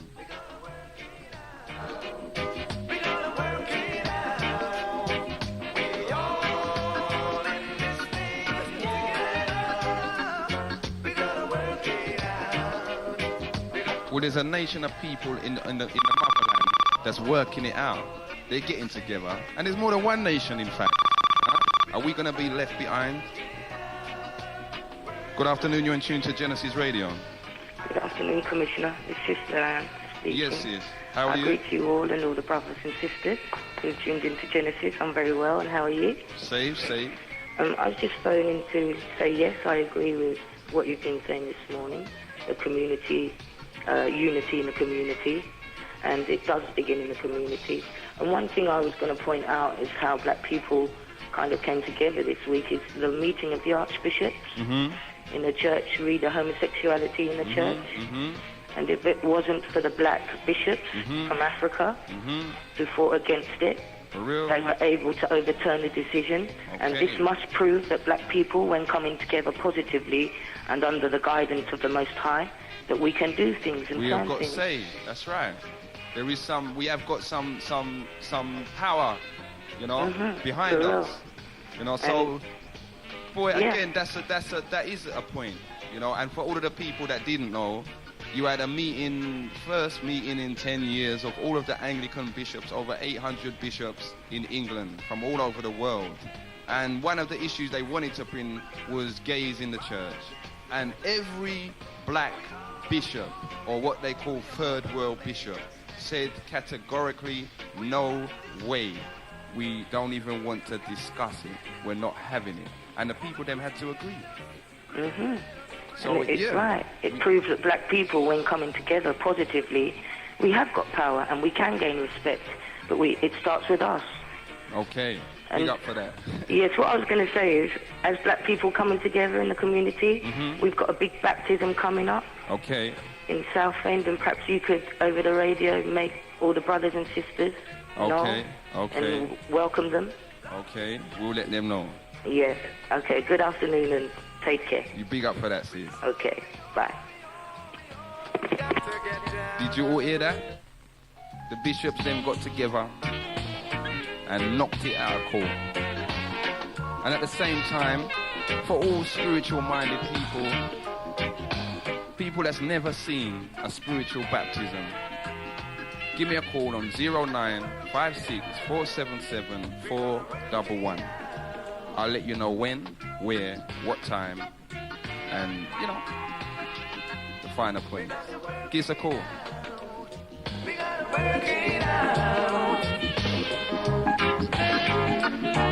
There are people all over the world, from our nation, from our people, that are getting it together, that are sorting out their acts, that are tired and sick of being pushed around, starved, infected with disease, brainwashed, humiliated, killed, and much, much worse. They said we've had enough. Seems like some of us like it. We gotta work it out. We gotta work it out. 0956 618 720. War in Angola.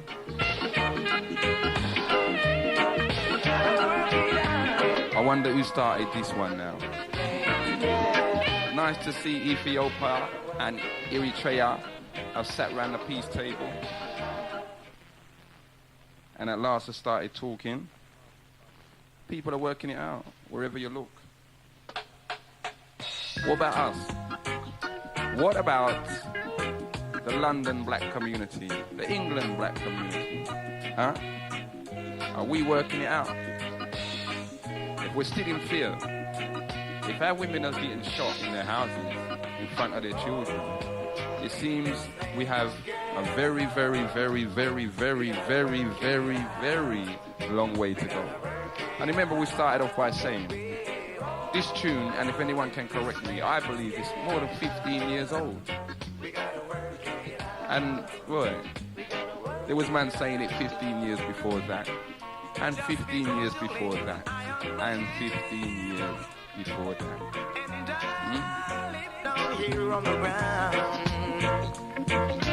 all the things that are going on that affecting me indirectly affect you, whether you know it or not. Just because you live up on the hill and I live in the valley, everything that goes on that affects me affects you.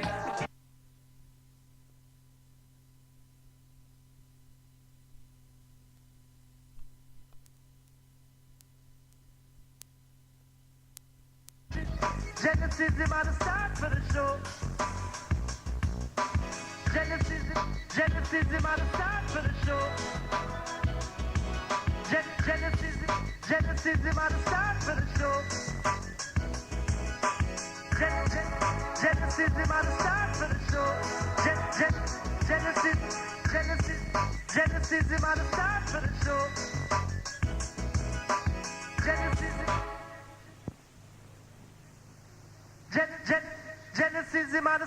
the show. Genesis is about to start for the show. Genesis is about to start for the show. Genesis is about to start for the show. Genesis is about to start for the show. Genesis is about to start for the show. Genesis is about to start for the show. Genesis is about to start for the show.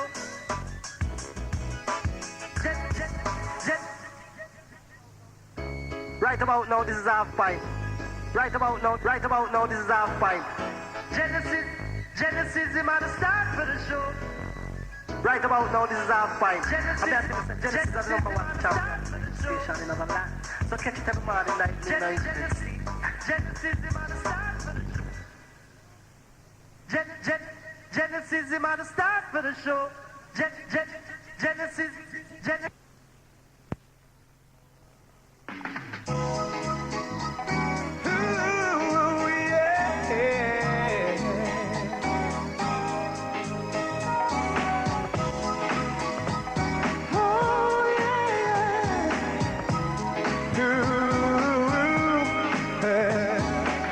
Now you're in tune to Genesis 91.6 FM.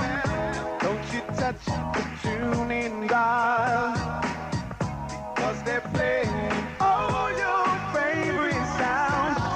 This is Miss Leo, and you're listening to Genesis 91.6 FM. You're in tune to Genesis 91.6 FM, yeah. You're in tune to Genesis 91.6 FM, yeah.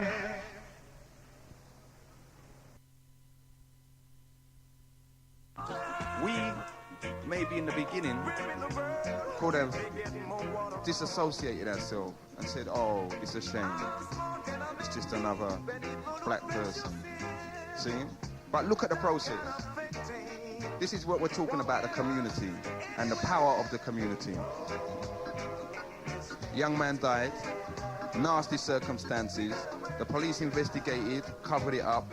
The parents wasn't happy. Turned to who? Their community and said, help us. We want a private prosecution. The community backed them.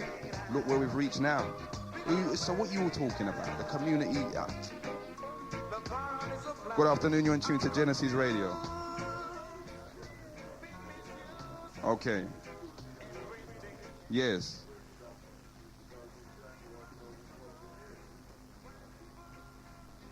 Sorry, Bridget, we lost you. Try again. You know what we've got to work out? You know what we've got to work out, though? Let me try and explain. Every time a generation of us work it out, they move the goalpost. So the next generation's got to do something else and work out that situation. See? When I was a youth growing up, there was no such thing as crack cocaine. There wasn't even AIDS. Man was sleeping all over the place. That's how they used to do it. Woman was sleeping all over their place, enjoying themselves. Okay, we could say now it was nasty, but then things happened. And you never heard of AIDS. They moved the goalpost.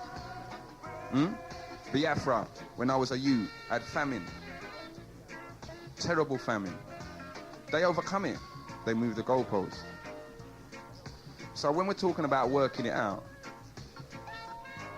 there's no one solution that's going to make everything correct and right for us as a people. But if we don't come together and work out whatever problem is in front of us, deal with it. And it doesn't matter whether they put another one in front of us, because we'll deal with that. Come on. Good afternoon, you're in tune to Genesis Radio.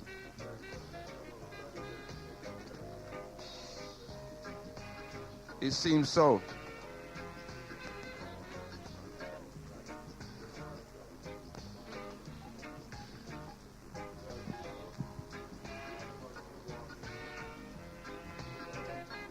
Hold it still, you know that. Okay. A lot of us are still walking with blinds in our eyes. For real. Well, as I said, Bridget, just now, the way I see working it out, we can apply it to the same inquiry. Because even, the inquiry make me more stronger. For real. This inquiry is deeper than, as I said before, is a lot. Even the blacks who is sleeping, they better wake up. Because this inquiry make I learn a lot of things and know a lot of things. Okay. And then now, through sharing it with the community, we get a bigger response from the community. Yeah? Yeah. Right. Well, this is the working it out. This is a case that's been going on for how many years? We got no justice at all. The people then, the family got no justice at all. The other victim got no justice at all. Okay? Brought to the community's attention by people like yourself, by people like Sister Jackie, like Briggy, that was strong enough to bring the brother into the studio, Dwayne, and to let him talk. Okay, because all of this was able to happen, the Lawrences now, for their sake, felt a bit of comfort knowing that the community was at least talking about the situation. Yeah, and you mentioned Sister Jackie, right? Mm-hmm. And a good friend of mine, Brother Charles, was the only thing go on, brother. I could, Yes. The only thing go on and push that inquiry a lot, because the chairman was getting a bit arrogant at one time. That's right. And Brother Charles drop up a document. Yeah, submit the document and he signed the signature. You signed it too. Yeah, that's right. Right? And then you start to, see, well, listen, these black people ain't taking no stupidness, That's right, because once they received that... started to go a different way. Yeah. But I must big up Sister Jackie because she and our brother, what's his name? David, yeah, yes. Brother David. King David. Yeah, man, yeah. Strong brother that, For real. So, let's get back to this point of unity, I think we gotta get together more and, brother, I don't know sometimes. Because, as I say, some of us doing certain things and some don't want to join, That's I'm right. all right, Jack, and such, But I could say now, we better wake up. Because, as my old lady always said, don't sleep with nobody's eyes. Sleep with your own eyes. Sleep with your own eyes. And this negative attitude the police have, the community don't, we can't get nothing from the community. They're stupid as a dog. And the same thing they say with the Stephen Lawrence thing, the community didn't respond. And the MP for that area, right? Yep. He condemned them. That's right. They're lying. Because you had even white people that responded and said they saw who the killers was. Yeah. Yeah. Because they had the informant, right? Who tell them where this is. They never saw it your place. They tell them where the knife was hidden. They tell them everything. In fact, they had one of the girlfriends. Yeah. And they still didn't take it on board. But this thing is bigger. I don't know if Brother Charles, because he was telling me he read something, and it's bigger than whatever come out in that inquiry. Still to come out. For real. And I it's evident because as we've seen over the last couple of weeks, the police have already responded. Of course. To what's come out of the inquiry. They set up something for discrimination and blah, blah, blah. That's right. You see? Because they say if we unite, they can do something. For real. Because as I say, with that same little incident there with the Nation of Islam, everybody get busy. Everybody get busy. That's right. Everybody come on TV, they do organization, they come on this and that and all these things, the truth always hurts, you see. That's it. That's it. And you know, that's all that we need, mate. From we've got the truth, and from the man and the woman there out on the street is hearing the truth, then, as you said, sleep with your own eyes. Yeah. You have to. Even, let's go, I don't know much about this, even in South Africa and this inquiry they have there, right? Mm-hmm.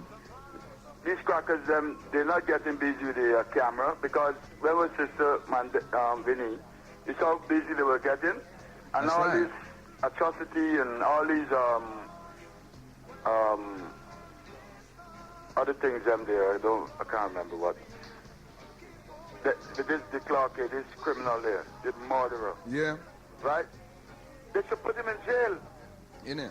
And they're not. Because all these atrocities, he was behind of it. He was behind all of them. It's him that ordered them. Yeah. And the man all of still them. is living free, talking big, and living good, still in South Africa. You see? And all these European governments, what they do? Nothing. And your friend Clinton. Yep. The pervert. Mm-hmm. You know? Same what they thing. do? Nothing. Well, Bridget, that's why I said, you know, it seems like, when you look at it really, you know, it's just gangs that's running this thing. Of course, they're big time crooks, them, man. Yeah. They're big time crooks. And it's unfortunate that we're just standing by, and making it happen to us. Well, you know, we got... Sometimes, someplace, some way, somehow.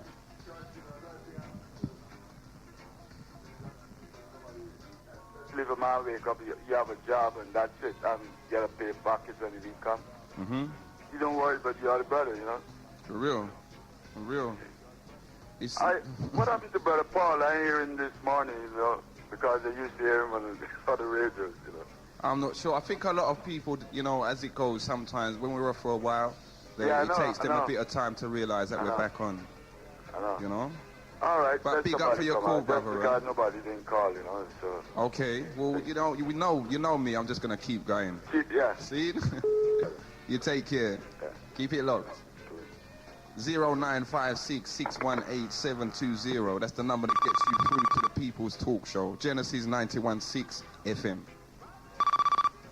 Good afternoon. You're in tune to Genesis Radio. Good afternoon again. This is Sister Marie speaking Yes, from Catford. Okay. I actually called earlier on today, and then my conversation had to be cut short because I had a call. Yeah, okay. Okay. Oh, you're the one with the conscious mommy and daddy. That's exactly right.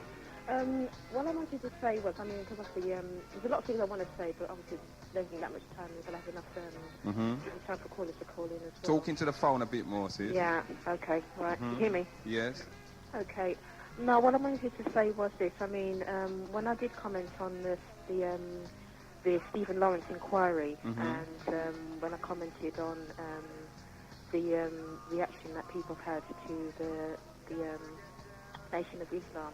Well, my point I wanted to get across was this, that when they actually arrived at the inquiry, when it was just a case of them actually just walking there and standing there and letting the people know that they were there, that to me was a very powerful statement, that it let people realise, yes, that we're here, we can see what's going on, and we're not going to leave until, obviously, we make sure that justice is obviously going to prevail.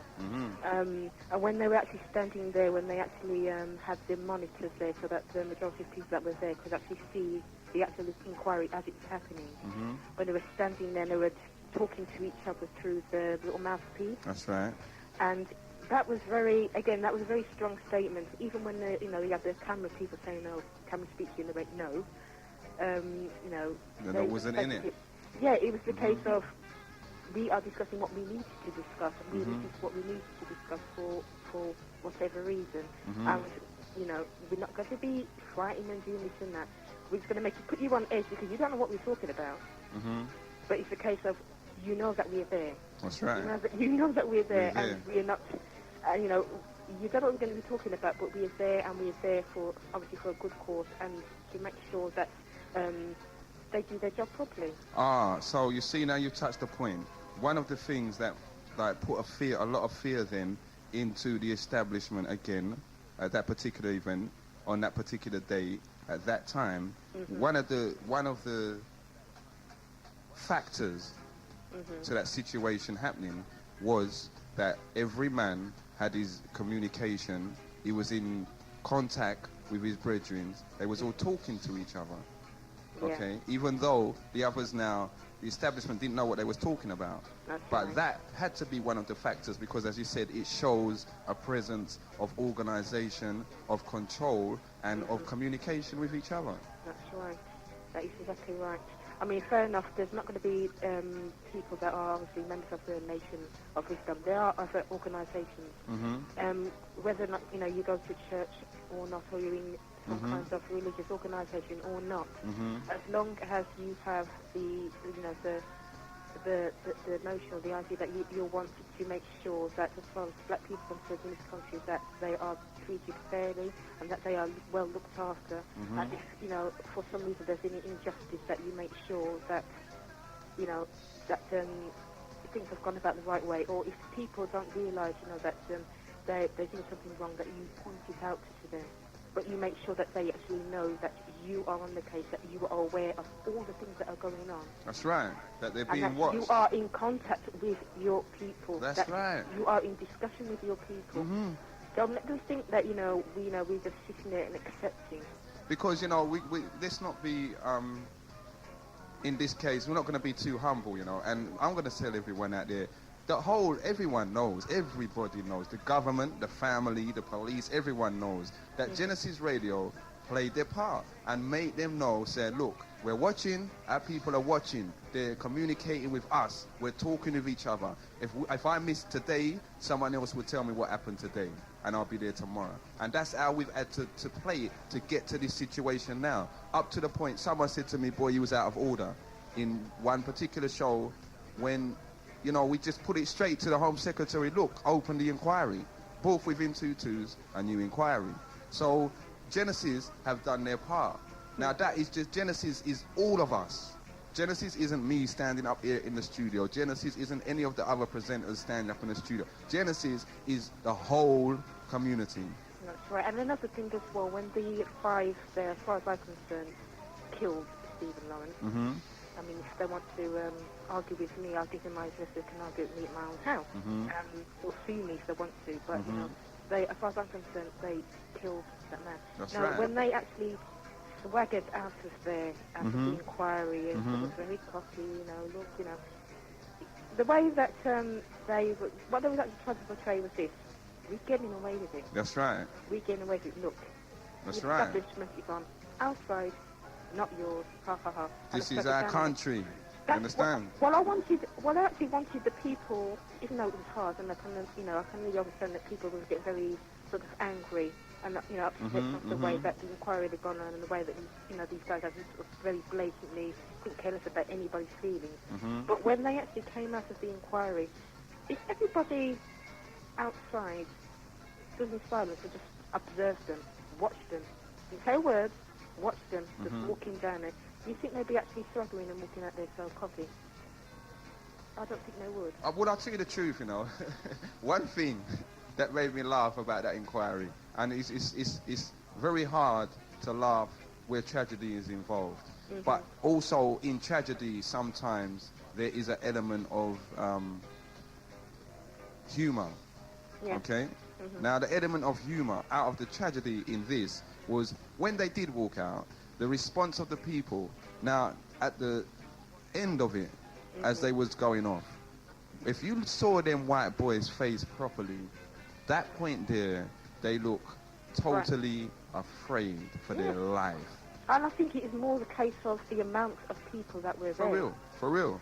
Because, again, fair enough, it was just, like I say, a handful of people, calling them this and this and that. At the end of the day, they can handle it. They're struggling down there, yeah, so what? Fair enough, say what you have to say. But it was the sheer volume of people that were there. Remember? They expected. And you remember now? Remember when we had callers calling up and saying, boy, I'm down at the inquiry, and where's all the people? How comes there's no people? Remember that, sis? Okay. I do remember that. And it's like, I just want them to know that, at the end of the day, if you're in an organisation, again, whether it's a religious organisation, just an organisation which is there for the betterment of, say, black people and their awareness of things. Just like I said, you have to be aware that your actions, don't let anybody tell you that, whatever you do doesn't affect anybody else, because it does. That's right. And that's you make sure that your organisation is doing exactly that, making sure that it's there for the betterment of, say, black people and their treatment and their awareness of things around them. And if it's a case of you want to introduce people to books and things, that's where, I personally would like to sort of get some kind of organisation together where there's an actual place where you can go to and sit down, like a bookshop or whatever, and there's books there for you to read, for you to come in off the street, sit down. If you want to purchase any, you can purchase them. If you want to sit down and read them, almost like a library.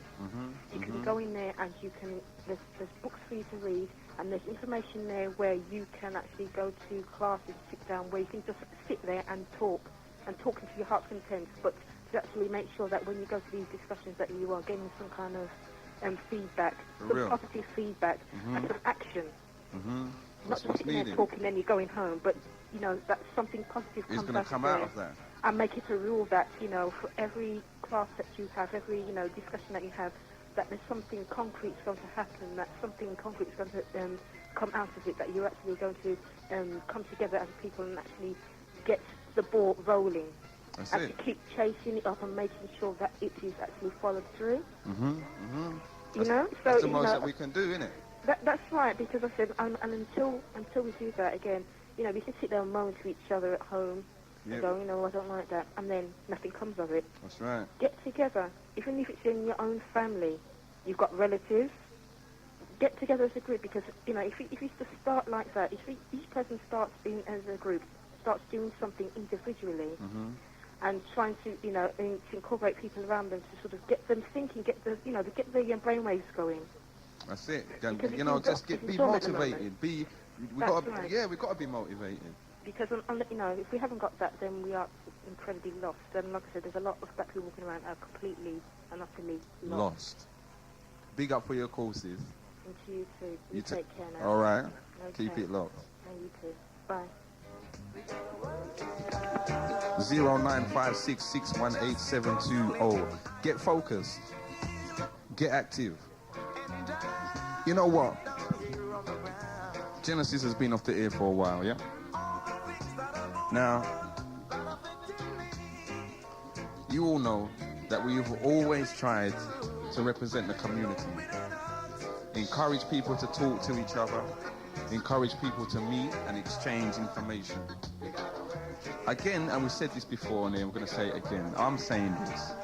Let's encourage all of the black organizations, no matter what you say you are, we have something in common. Let us have, all of you, don't think yourself too high to meet with your own people. For real. Come together. Please, all of you, come together and discuss the issues that affect us. Please.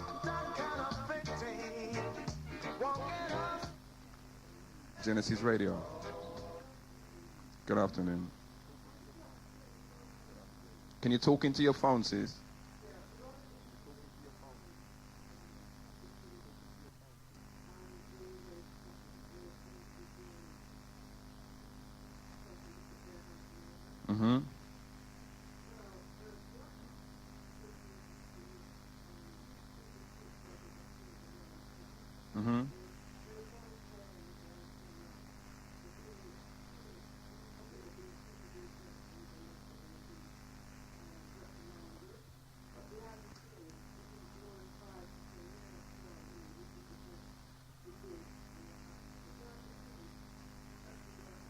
Okay.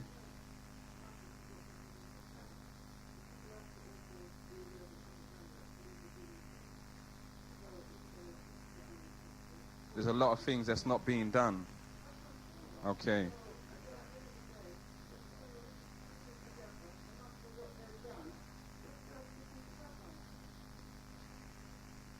Oh.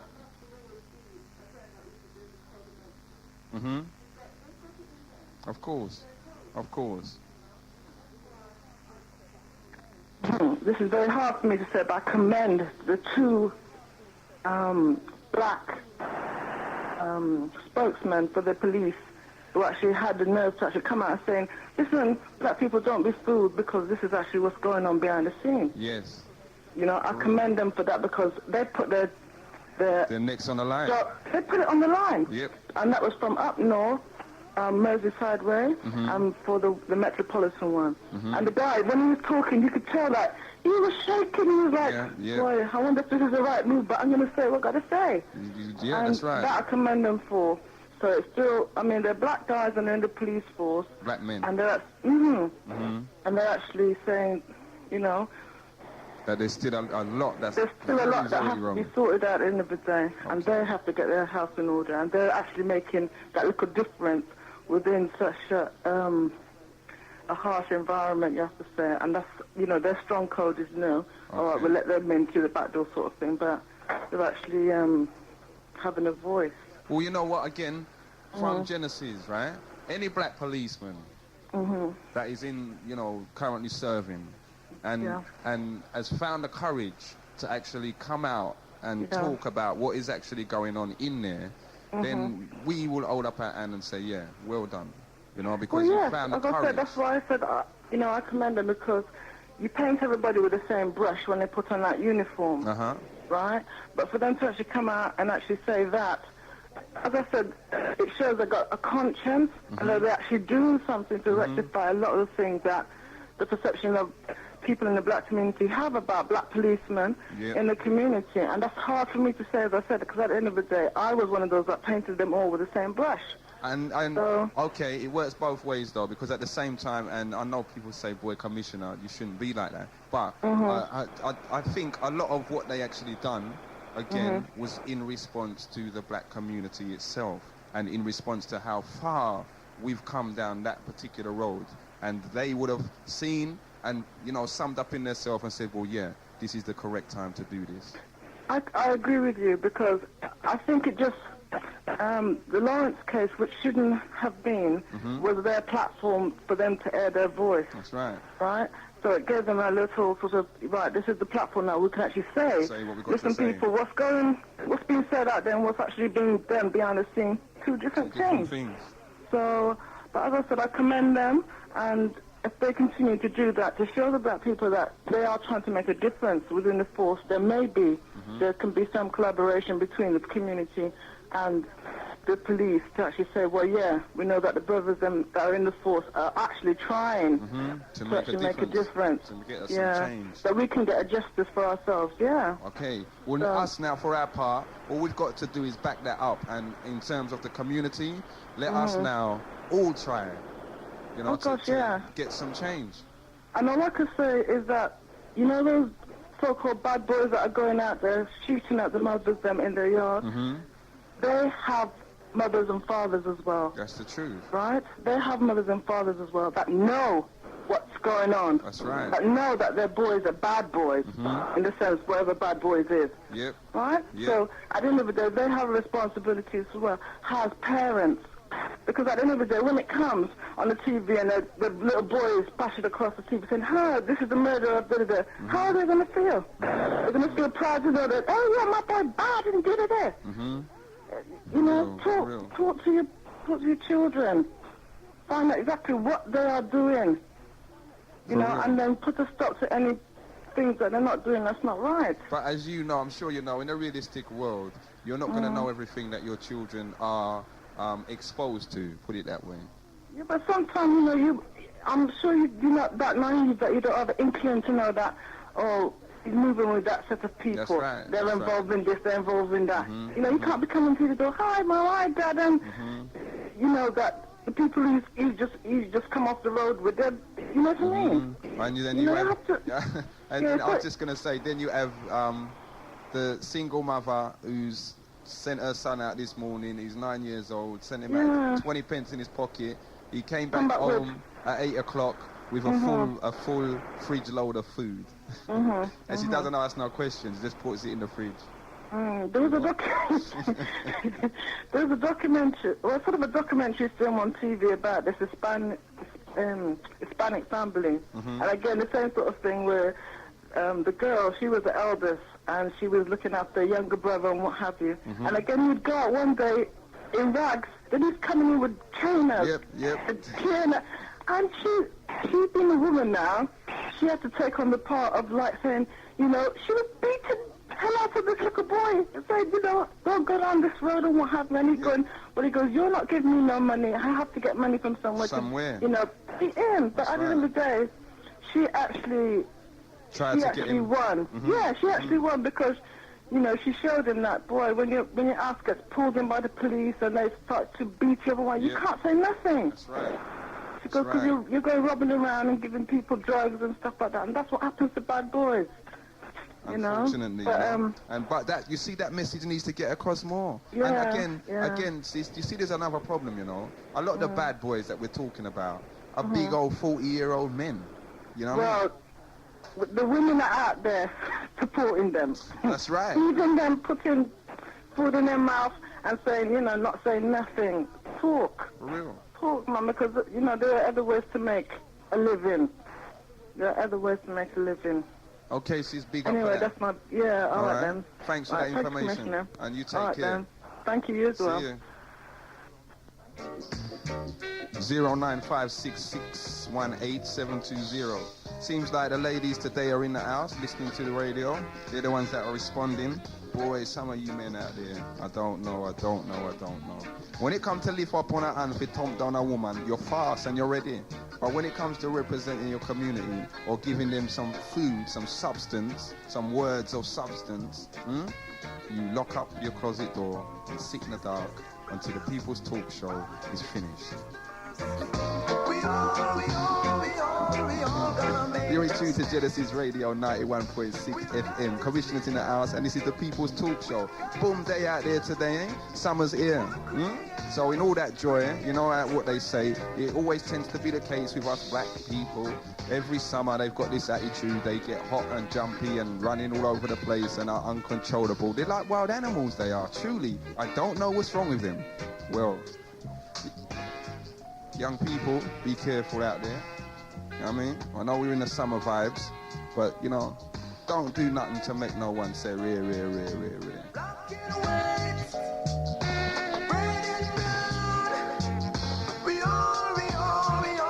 And it's not all doom. We've got to say big up to all the community organisation, every single one of you that is doing a thing, playing your part, trying to help, trying to, you know, even, listen, if you help one person, it's worth it. It is worth it, okay? If you help one person, it is worth it.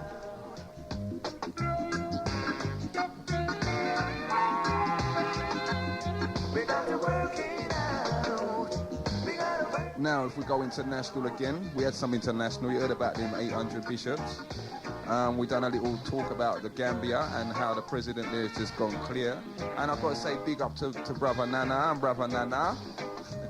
Backed them up yesterday doing an African marriage ceremony down there in the Broccoli region. Boy, you should see the way. Listen, one thing I had to say to them too as well, you know, one thing. It's beautiful to see that we so-called West Indians are picking up our African heritage and culture. And it's beautiful to see that the so-called indigenous Africans are welcoming, not ridiculing, but welcoming us when they see us wearing traditional garments. This is a beautiful sight. There's some people I saw yesterday just working it out.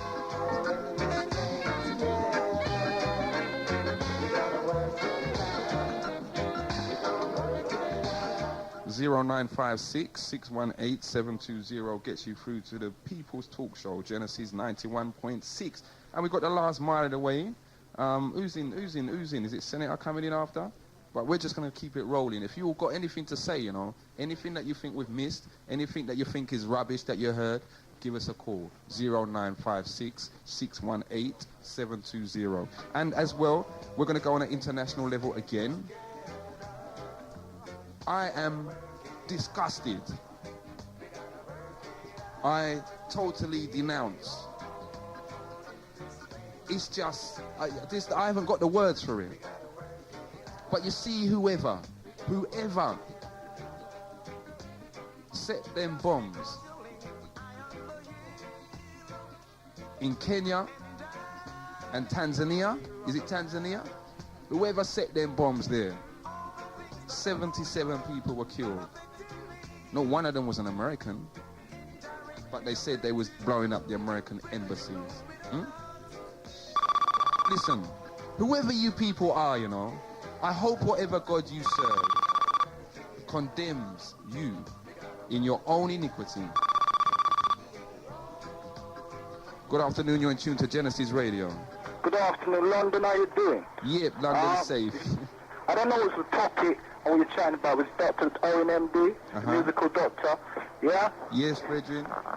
So what you saying, man, you cool? I'm safe, a long time no ear.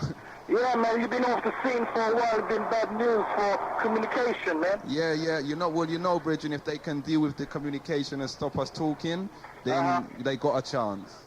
Yeah, but it's working whether we like it or not. Yeah. But we're not seeing the results we'd like to see. For real. Because the gains are small. Because I think with your initiative and a bit of Galaxy and the other station, you managed to get few people done by Stephen Lawrence. Yes. Thing, yeah? Yes. You even managed to get a few young people down there from schools and colleges. That's right. Yeah? And how did the outing went with the young ones? How did? You did have an outing going over what you did plan with the young ones? How did that went? It didn't go. It didn't materialize. It didn't go. Don't give up on that, man. You have about 3-4 more weeks holiday time to go. That's right. That's right. For real. You know? For real. I think it's a good idea. Hey, before I forget, I know you guys say you don't vote, man. You have to start voting, man. It's a need, man. You live in the modern world in the modern time, man. Well, I'll tell you what. Man, but it's just a need. I'll tell you what, brethren. When I see someone worthy of my vote, then they can gladly have it. How about me running for the mayor of London, man? What do you say then? Bring your proposals. bring your proposals for London, and we'll bring your proposals for London and what you would do, and we'll put it over on air, and then we'll take a vote. Serious? For real. I'm serious. Yes. Why not? All right. Okay. I'll make a deal with you. You guys start voting amongst yourselves, yeah, as a committee or whatever, and I'll do that. What do you say? Okay. Yeah, man. Bring it come, all right? You bring it come, yes, and we'll put it over here and we'll go into it and see, yep, is this man the right man for to be Mayor of London? I just frightened, man. But dig this, man. I went down the Stephen Lawrence thing. You know when trouble broke out that day? I came, but I didn't know. I was told when I got down there, yeah? Okay. I was informed by one of the bow tie guys, you know? Yes. And he showed me the newspaper and made him start reasoning, yeah? And he said, here what happened. He said the guys then went out to the toilet to come back, you know? And he says they come back, they were stopped from coming back, and it's like they had this thing, someone stopping them from coming back, and then all form of confusion took part. I didn't see it, I wasn't there, but that's what I've been told. Okay. Yeah? Okay. And then I find like Galaxy Station, I haven't heard, they've been trying to listen to them. They've been tearing down them people because what's his name haven't been allowed over here or whatever. You know, but I think they should look into things a bit more deeper. I'm not siding with them because we don't like Muslim, number one. You understand what I say? But I'm just talking to the Belgium as I Belgium, and he showed me a different side of the thing. At the end of the day, I think some of them guys from the bow tie organization done a good job because they stopped certain trouble from breaking out. Because you had certain black men who came down there to take out their frustration and anger. I had a Belgian who I see it on see for a long time. I don't know, I think he had a problem. He come down there just want to start trouble. You understand me? But I think doing that, we're missing out things. You there at the inquiry, yeah? Yes. And just picking sense from nonsense, yeah? Yes. Who was in power when all this happened? Who? Who was in power? What government? The Labour.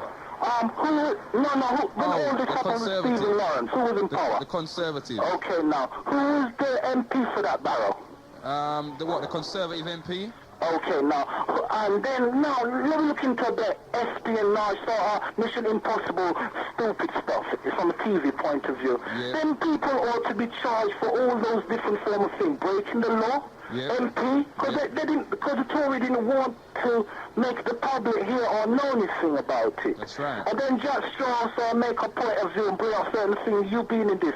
Things don't go like that, man. No, it can't. No, if you did do what one of the white boys did do, if they did do it, you understand what I'm saying? Give them a chance to prove themselves. Don't convict them without proof. You understand me? Because a black man was in the same position. It won't be right if you dig what I'm saying. You understand what I'm saying? I do. I'm not saying they're innocent or guilty, but give everyone a fair chance to put their ideas or view across. At the end of the day, the large will suffer. You understand what I'm saying? 5 years, all that thing held down. But you have certain black man or woman just come up, they want to vent their frustration out on that. Yeah, but Bridget, again, you know, you've heard many people say clearly, right, that there was over a handful of witnesses, eyewitnesses, that identified these men. Yeah, but what I'm saying, let it go through this, the proper judicial procedure. If you don't, yeah, we can't see what this country stands for, what the law means towards us. If we keep on getting angry for the wrong thing, directed our anger in the wrong direction, where is it getting us? Nowhere. You understand what I mean? Look at the Muslim and bow tie people. I think they're fighting the wrong way to get Farrakhan over here. No, let's not, listen. It's either brother, sister, or nation of Islam. Forget the guys, forget the bow tie people and all them things, Bridget, because we're trying to get this, listen. That's what we're trying to get, you know what I mean? No, but think what I'm saying. Farrakhan, where he come from? He's part of the Commonwealth, his family and all that. Don't he have automatic permission in this country? Yes. Whether ideas or not, that's what I'm trying to say. Now, has he committed any terrorist act? No, look at Jerry Adams. Look at them other people in Ireland, but they are allowed over here. That's right. So we're missing something somewhere down the line. Someone is speaking or saying the right things. Okay, now, dig what I'm saying. If you remember back before you guys got cut off, I was saying, why don't we get certain money from them people who's in Africa, what we are due? Okay, you understand what I'm saying? I hear that, but again, Bridget, it's not when you guys got cut off. Please. Oh, sorry, we as a people got cut off. Okay. You understand me? But big one saying I'm fighting against time. I'm in a pay boss and I'm just trying to get myself close as quick as possible. You're correct. Enough that you're saying you're correct. No. In the times, 10, 15 years, I've seen people in Ireland being given forming certain sweets. When I say sweet, money to build up Ireland. Yes. You understand me? Yes, my parents, my community have never been given that money. I've never seen it. And we have lived a good life in this country. Mm-hmm. And I think you lot are missing the argument. Sorry to saying you lot. Organization, people speaking in and that. And then we're arguing about the wrong things and we're directing our energy in the wrong direction. I don't have much time. I have about 20 more digits. So then, so then what should we be placing? What we should do, we have to get together and stop talking nonsense over the airwaves. And what little you could put across the air, put across. Yes. You understand? Because when you not start talking too positive on the airwaves, it seems like you're getting bang off every minute.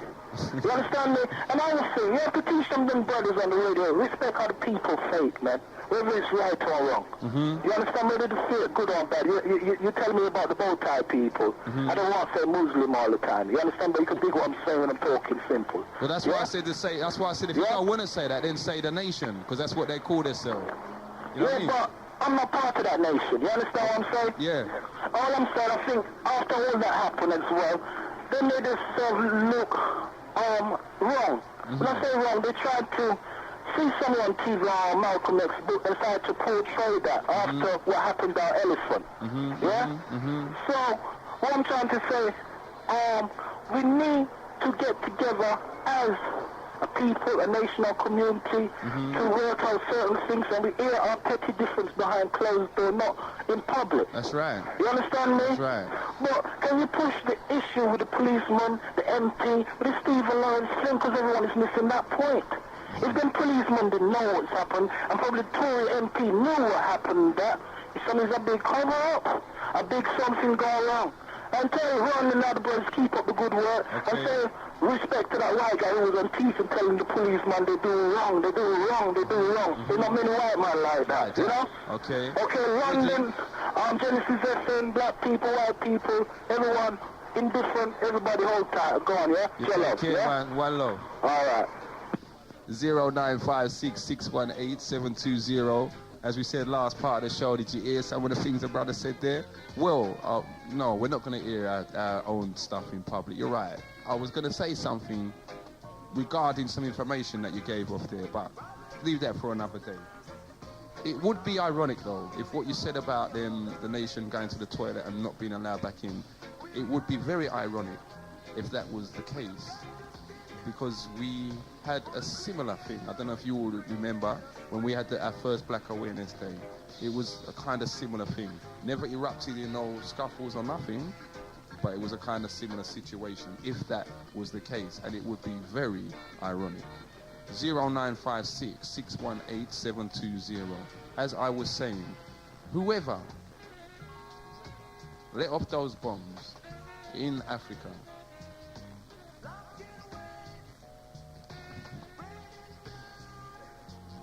We all got to get down.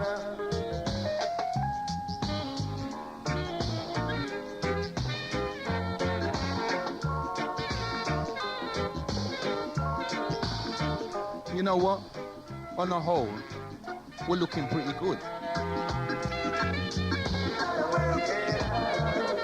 I don't care what no one wants to say. On the whole, we are looking pretty good. We're getting there. Big up to every black man, woman, boy and girl. Because we're getting there. And you see, from where we get there, then we can help everybody else. Because they all want to get there.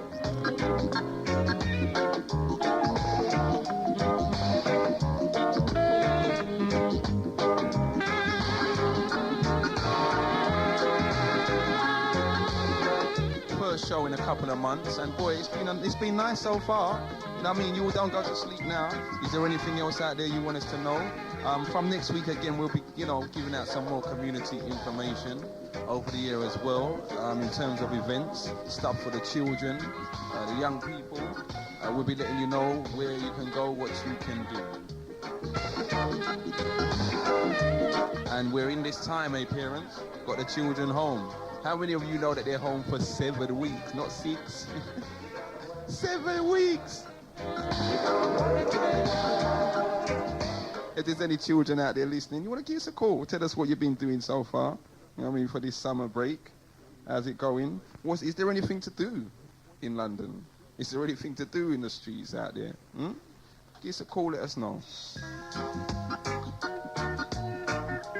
0956 618 720. And yeah, we've had deaths in the community. Let's put it into perspective though. Prospectus.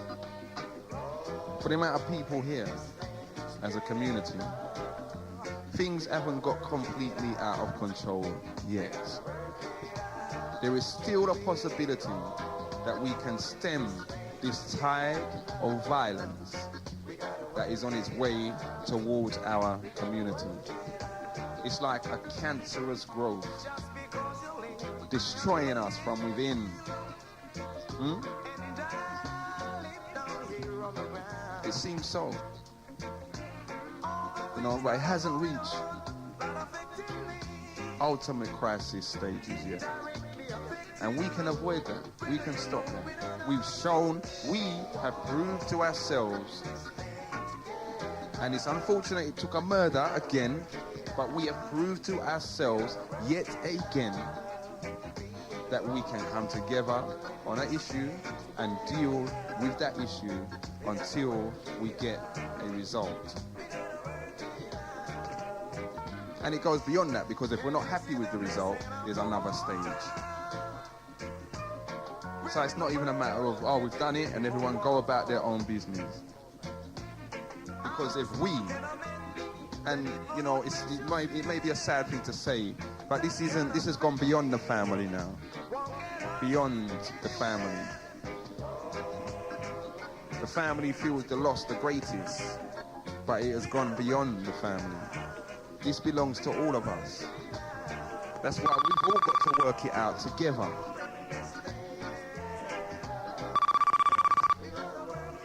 Good afternoon, you're in tune to Genesis Radio. What have we got? Sorry?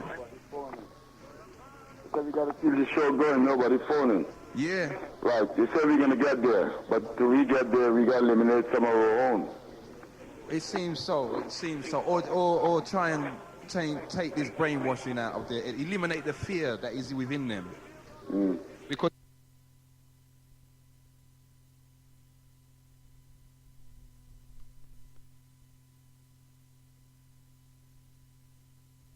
afraid of any other. But how we get the fear out of these brothers then? How? Yeah. Well, with things like this inquiry. I mean, with things like, you see, like you now talking. Do you know how many people, brother, out there are saying, you're crazy, I would never phone into that radio station, you know, because they're going to trace my phone and they're going to know and you understand? I know, but... that's the fear that they have. Now, you're doing it. I don't care. You're right, well, by you doing it... Anybody come at my doorstep that I don't know, we got to make it even Steven.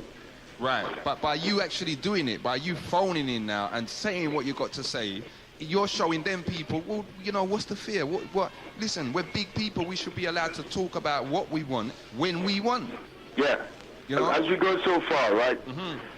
A few weeks ago, so 3-4 weeks ago, well, you know what I do. Yes.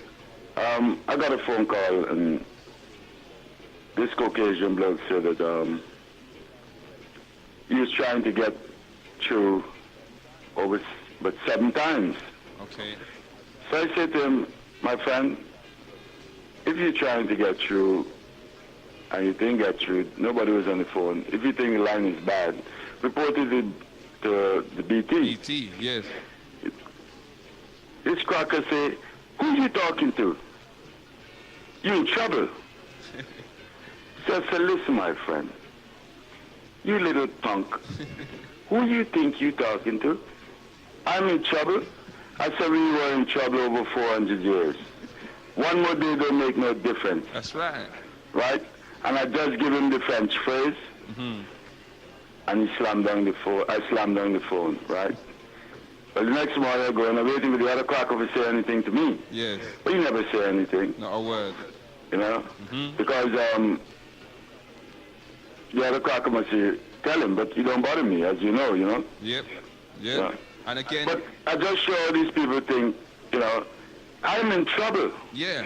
Because I tell him, report it to the BT engineers. The BT. He said to me, who are you talking to? You don't talk to me like that. Is it? You're in trouble. And he expects you to tremble in your boots. That's because yeah. automatically they think you're working for someone. Yeah, so I had to tell him that we were in trouble over 400 years, so one more day don't make no trouble, no difference. There's no difference in one more day. And you know, that is the attitude that we as a community should have. We've had it for so long, so another day, another month ain't gonna make no difference. No difference at all, brother. We just deal with it. But you see, these people, they think there's a superior race, so there's white supremacy you're actually trying to intimidate me with. But you know, brother, this nigga doesn't, he's asked for being intimidated. For real. For real. This nigga is a house. You're not a house nigga. That's right, and that's the situation we stand, I'm in trouble. Yeah. Because I just said to the man, let's see if we think the phone is working. Report it to BT. Well, you know what, it's unfortunate, but there's still a lot of people that are still living in the days of the old slave masters. Yeah, a lot of people. Even, as I was saying to a brother yesterday, majority of us, even some of the young blacks, they still have the slave mentality in them. For real. But they have voice to myself and you. For real. They still trembling when these crackers and murderers, pirates, all them talking to them. That's right. And we got to get over that. We've got to get over that. That's what we got to get over, and then the unity can come. That's right. And that everyone, these people will realize. Listen, let me give you a little experience. Right? Just off of this. And this is a rather crude experience, but an experience nevertheless. The other day I was in a shop, off license. And there was a man in there, black man, must have been, 60-ish, buying his drinks and thing. And, most of the off license is owned by Indians. And when he went up to the counter now, with all of his beer and that, and he took out his money, the Indian boy looked at him from behind the counter and he said, "Oh, going drinking tonight, eh?" Now, this man must be about 60 years old, you know. Proper, looked like a man that come off Windrush. Yeah. He looked up and he said to this boy, "Mind your own blah, blah business. Yeah. And just do what you're supposed to do." See? And I stepped back, you know. It was so, the way he done it, I stepped back and I thought, boy, he's correct, because you're not, what you're asking the man about his business for? Yeah. You're just here to serve him. Just disrespecting the black race. Yeah. And you're in the black community, you know, but again, we have these people that have the attitude, they're selling our products to us so they can talk to us how they want. You know what I mean? And the black, and it's only when they're in trouble they call you brother, you know? That's right. That's right.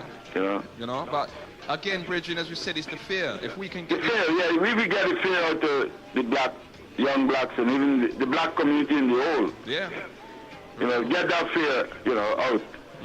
Because, you know, you only live one time, you know. They can't kill you because they actually, as you say, they know, they hear what we're saying. Yeah, of course. Because in these murders and even something they were looking, they said the police was asking the pirate station. Remember, I called your attention to that thing? That's right. Asking the pirate station if... Yeah, to put it on air. Yeah, to help.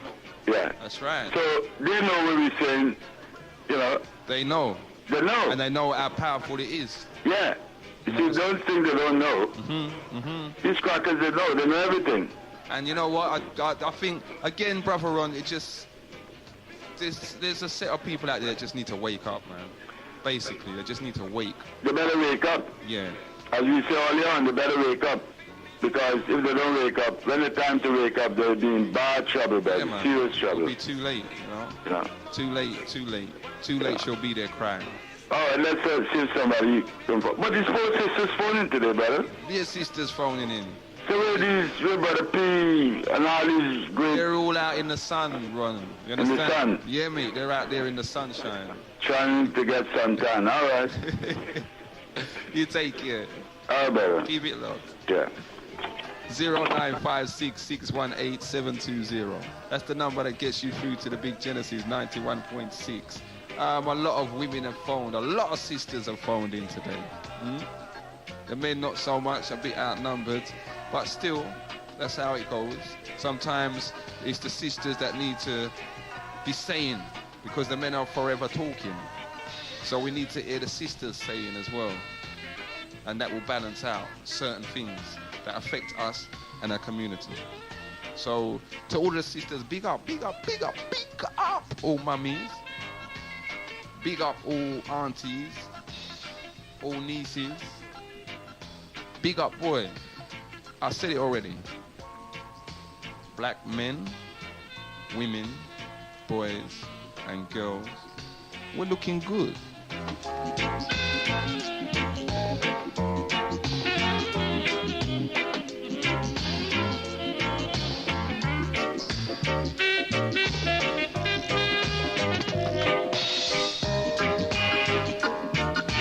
You see something? From we have self-esteem and self-pride, we conquer anything that they throw at us. Anything.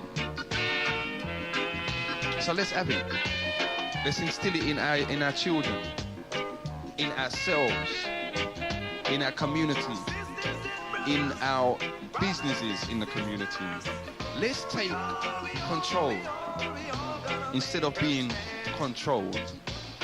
No, we're not talking about overthrowing no government.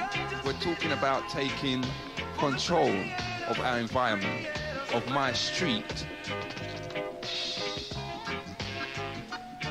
Huh?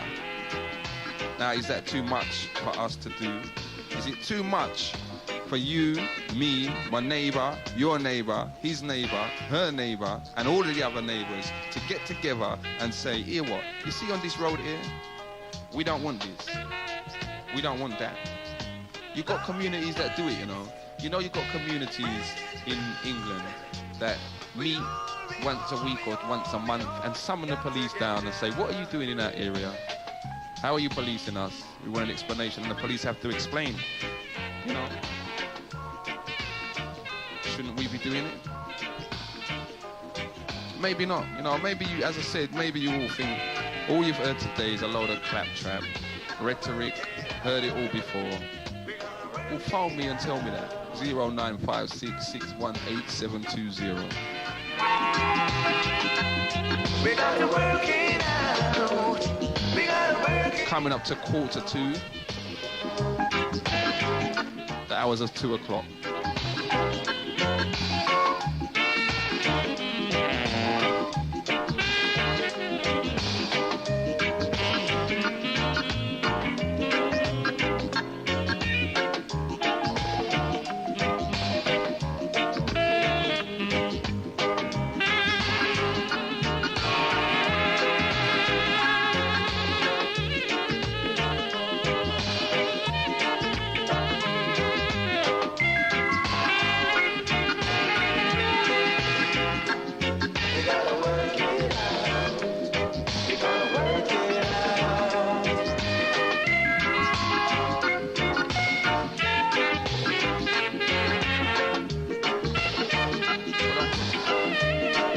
Same time, I've got to say big up to all of the callers that called in today. Spent your time, you know what I mean, put yourself out, you know, it's cost to you. Big up to all of you for phoning in today. We'll take this call and then I'm going to take a little jings and come back. Good afternoon, you're in tune to Genesis Radio. Yes, Commissioner. Yes, brethren. A long time, isn't it? Let me try and place the voice. Carry on talking. True. Well, you see my earth right now, because I could just give unto the Lord all humanity and give unto the Lord glory and strength, you see? Yes. Because he just dread out there all over, you know? For real. I know there's a brethren recently, the brethren, this happened down in the ghetto, yeah? The brethren catch a man named Vineyard a stealing butternut, see? And him call the police and say, let them just settle it. You don't want to go to court and all that stuff. You understand? Okay. And I tell you, 2 days later, man, my brethren going to his other vineyard. Yes. And the man chopping up bad with a machete. What? Boy, I tell you, see the earth right now? It's just so dread out there that it's only His Majesty, you know? Yeah, and he was trying to live good with the man? He was trying to live good with the man. You understand? So it shows that you know, earth is just Jaja, you know? For real.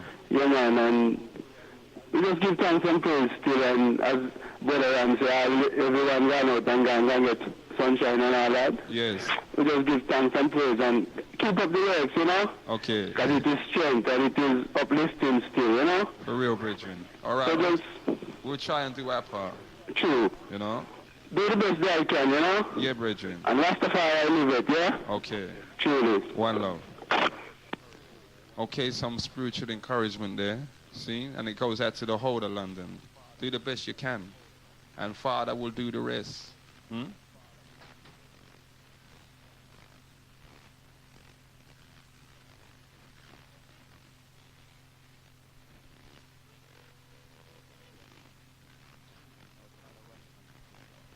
I was trying to run something there and it's not working. Psycho. Anyway, back here again after that call there. Thanks for that, brethren. And it is ironic again that we always have our listeners out there that will remember the spiritual side of it and always encouraging the community not to overlook the spiritual element of everything that we go through, everything that we do, even what we say. You know, here we have a man caught someone teething in his yard, let him off, didn't want to call police, said we'll sort it out ourselves. And the perpetrator ended up attacking him.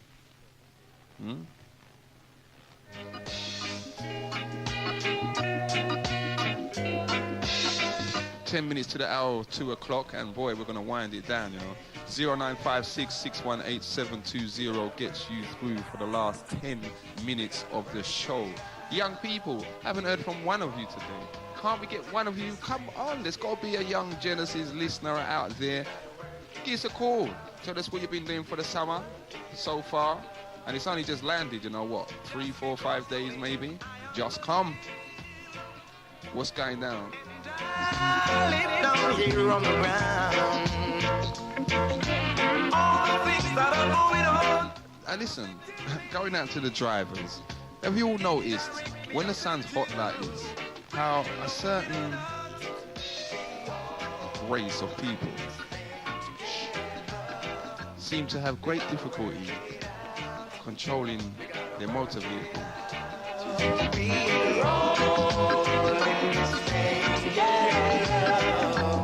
We gotta work it out. We gotta work it out. So, a few words of comfort for all drivers on the road out there. We know what it's like, summertime, flip back the top, you know what I mean? Everyone in the back, and we're just cruising. Nothing stupid, for real. You know, because driving nowadays seems like it's not you, you know. You got to watch out for everyone else. You could be the best driver in the world, but you got to watch out for everybody else. I personally don't want to hear over the course of this summer about no car deaths coming back from dancing on motorway from Birmingham or from wherever, and man just pile up and dead. I don't want to hear it. So you all, you know what I mean? Just get with the program, man. I'm confused, been misused every day. Just sending rocket to Mars when people. And you all remember, you know, the children are off, all right? So there's more children on street than usual. So when you're driving 100 miles an hour around these little, you know what I mean, streets where people live, just because it happens to be a stretch, a straight stretch of road, remember, there's children out there, maybe even yours.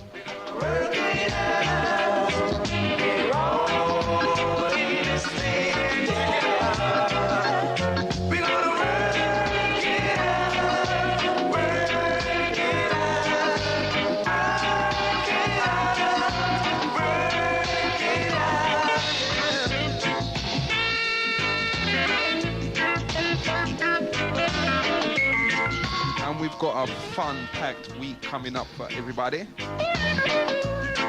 So don't forget, you tell them all, don't matter who. Genesis is here, you know. It's here. 91.6 FM is kicking buckets.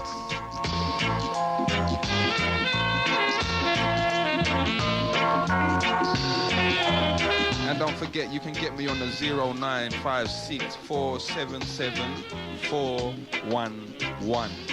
If you'd like more information about, as we said, you heard the sister say, there's a baptism taking place at the seaside, traditional style, very soon. If you'd like to know more information, give us a call.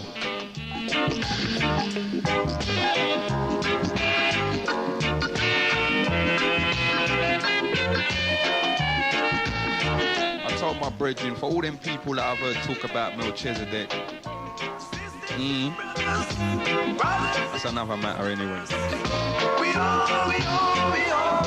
gonna make a stand. We've got to stand up. We've got to stand up. For any young people again that's traveling this summer, you know what I mean? Mummy and Daddy's taking you away. Be it Disney World, Disneyland, Jamaica, Barbados, America, New York, Africa, wherever. The experience of travel broadens one's mind. Soak it up. Enjoy it. Don't let nothing stress you. And always remember, when parents travel, they are under extreme pressure. Especially when their children are with them. So you will enjoy yourselves.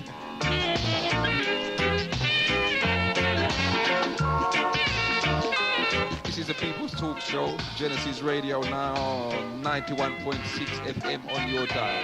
0956-618-720. That is the studio number, and you can get through to myself, to any other presenter or DJ at any time. See?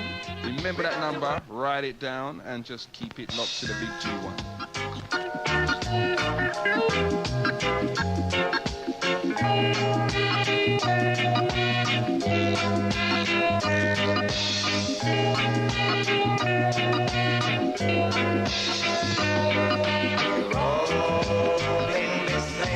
together.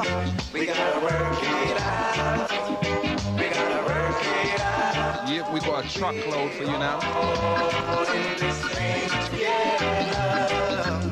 We gotta work it out.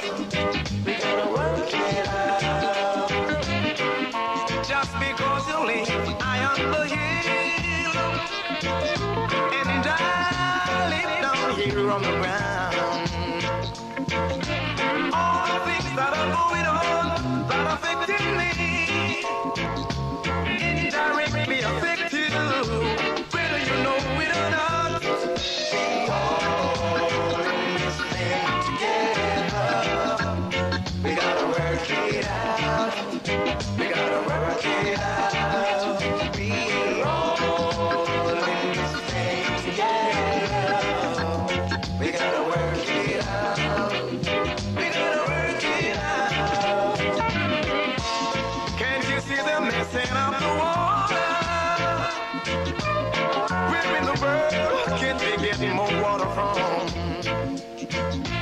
How small can a man be when he follows precious sin? That kind of victory won't get us anywhere. All in this thing together. We gotta work it out. We gotta work it out. We all in this thing together. We gotta work it out. We gotta work it out. Okay, that's the music that's carried us through the last 3 hours, Mr. D. Wilson. Been misused. And the message is here from Genesis Radio. Boy, one love, you know. One love. Can't do more than that. One love. Every man, woman, boy, and girl. One love.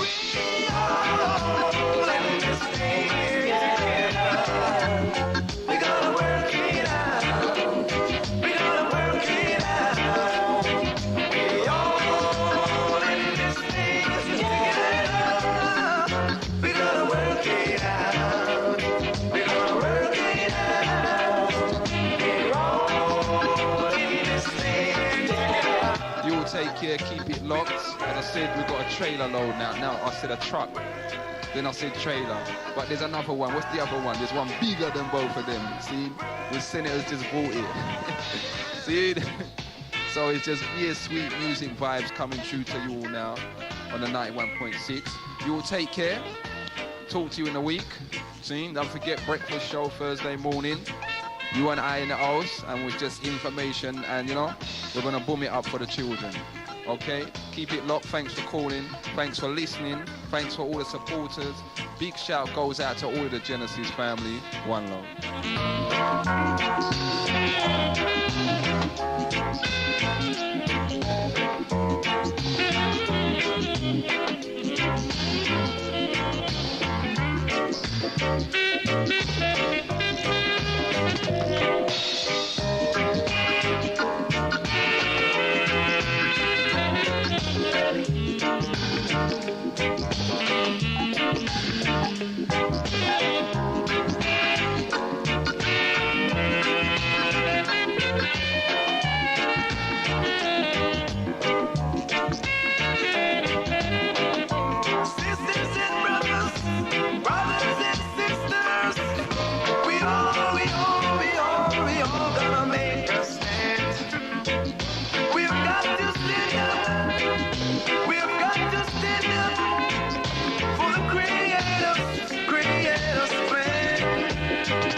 gotta work it out. We gotta work it out.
Tune to Genesis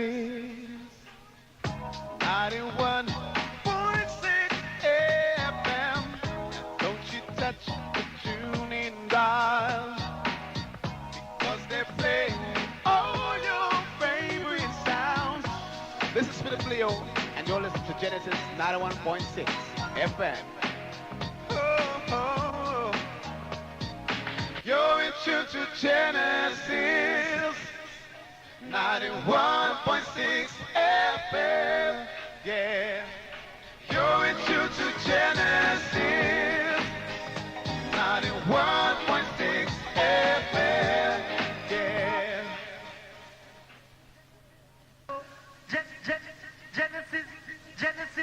Genesis, the man start for the show. Genesis, the man start for the show. Genesis, the man start for the show. Genesis, the man start for the show. Genesis, the man start for the show. Genesis, the man start for the show. Genesis, the man start for the show. Genesis, the man start for the show. Genesis, the man start for the show.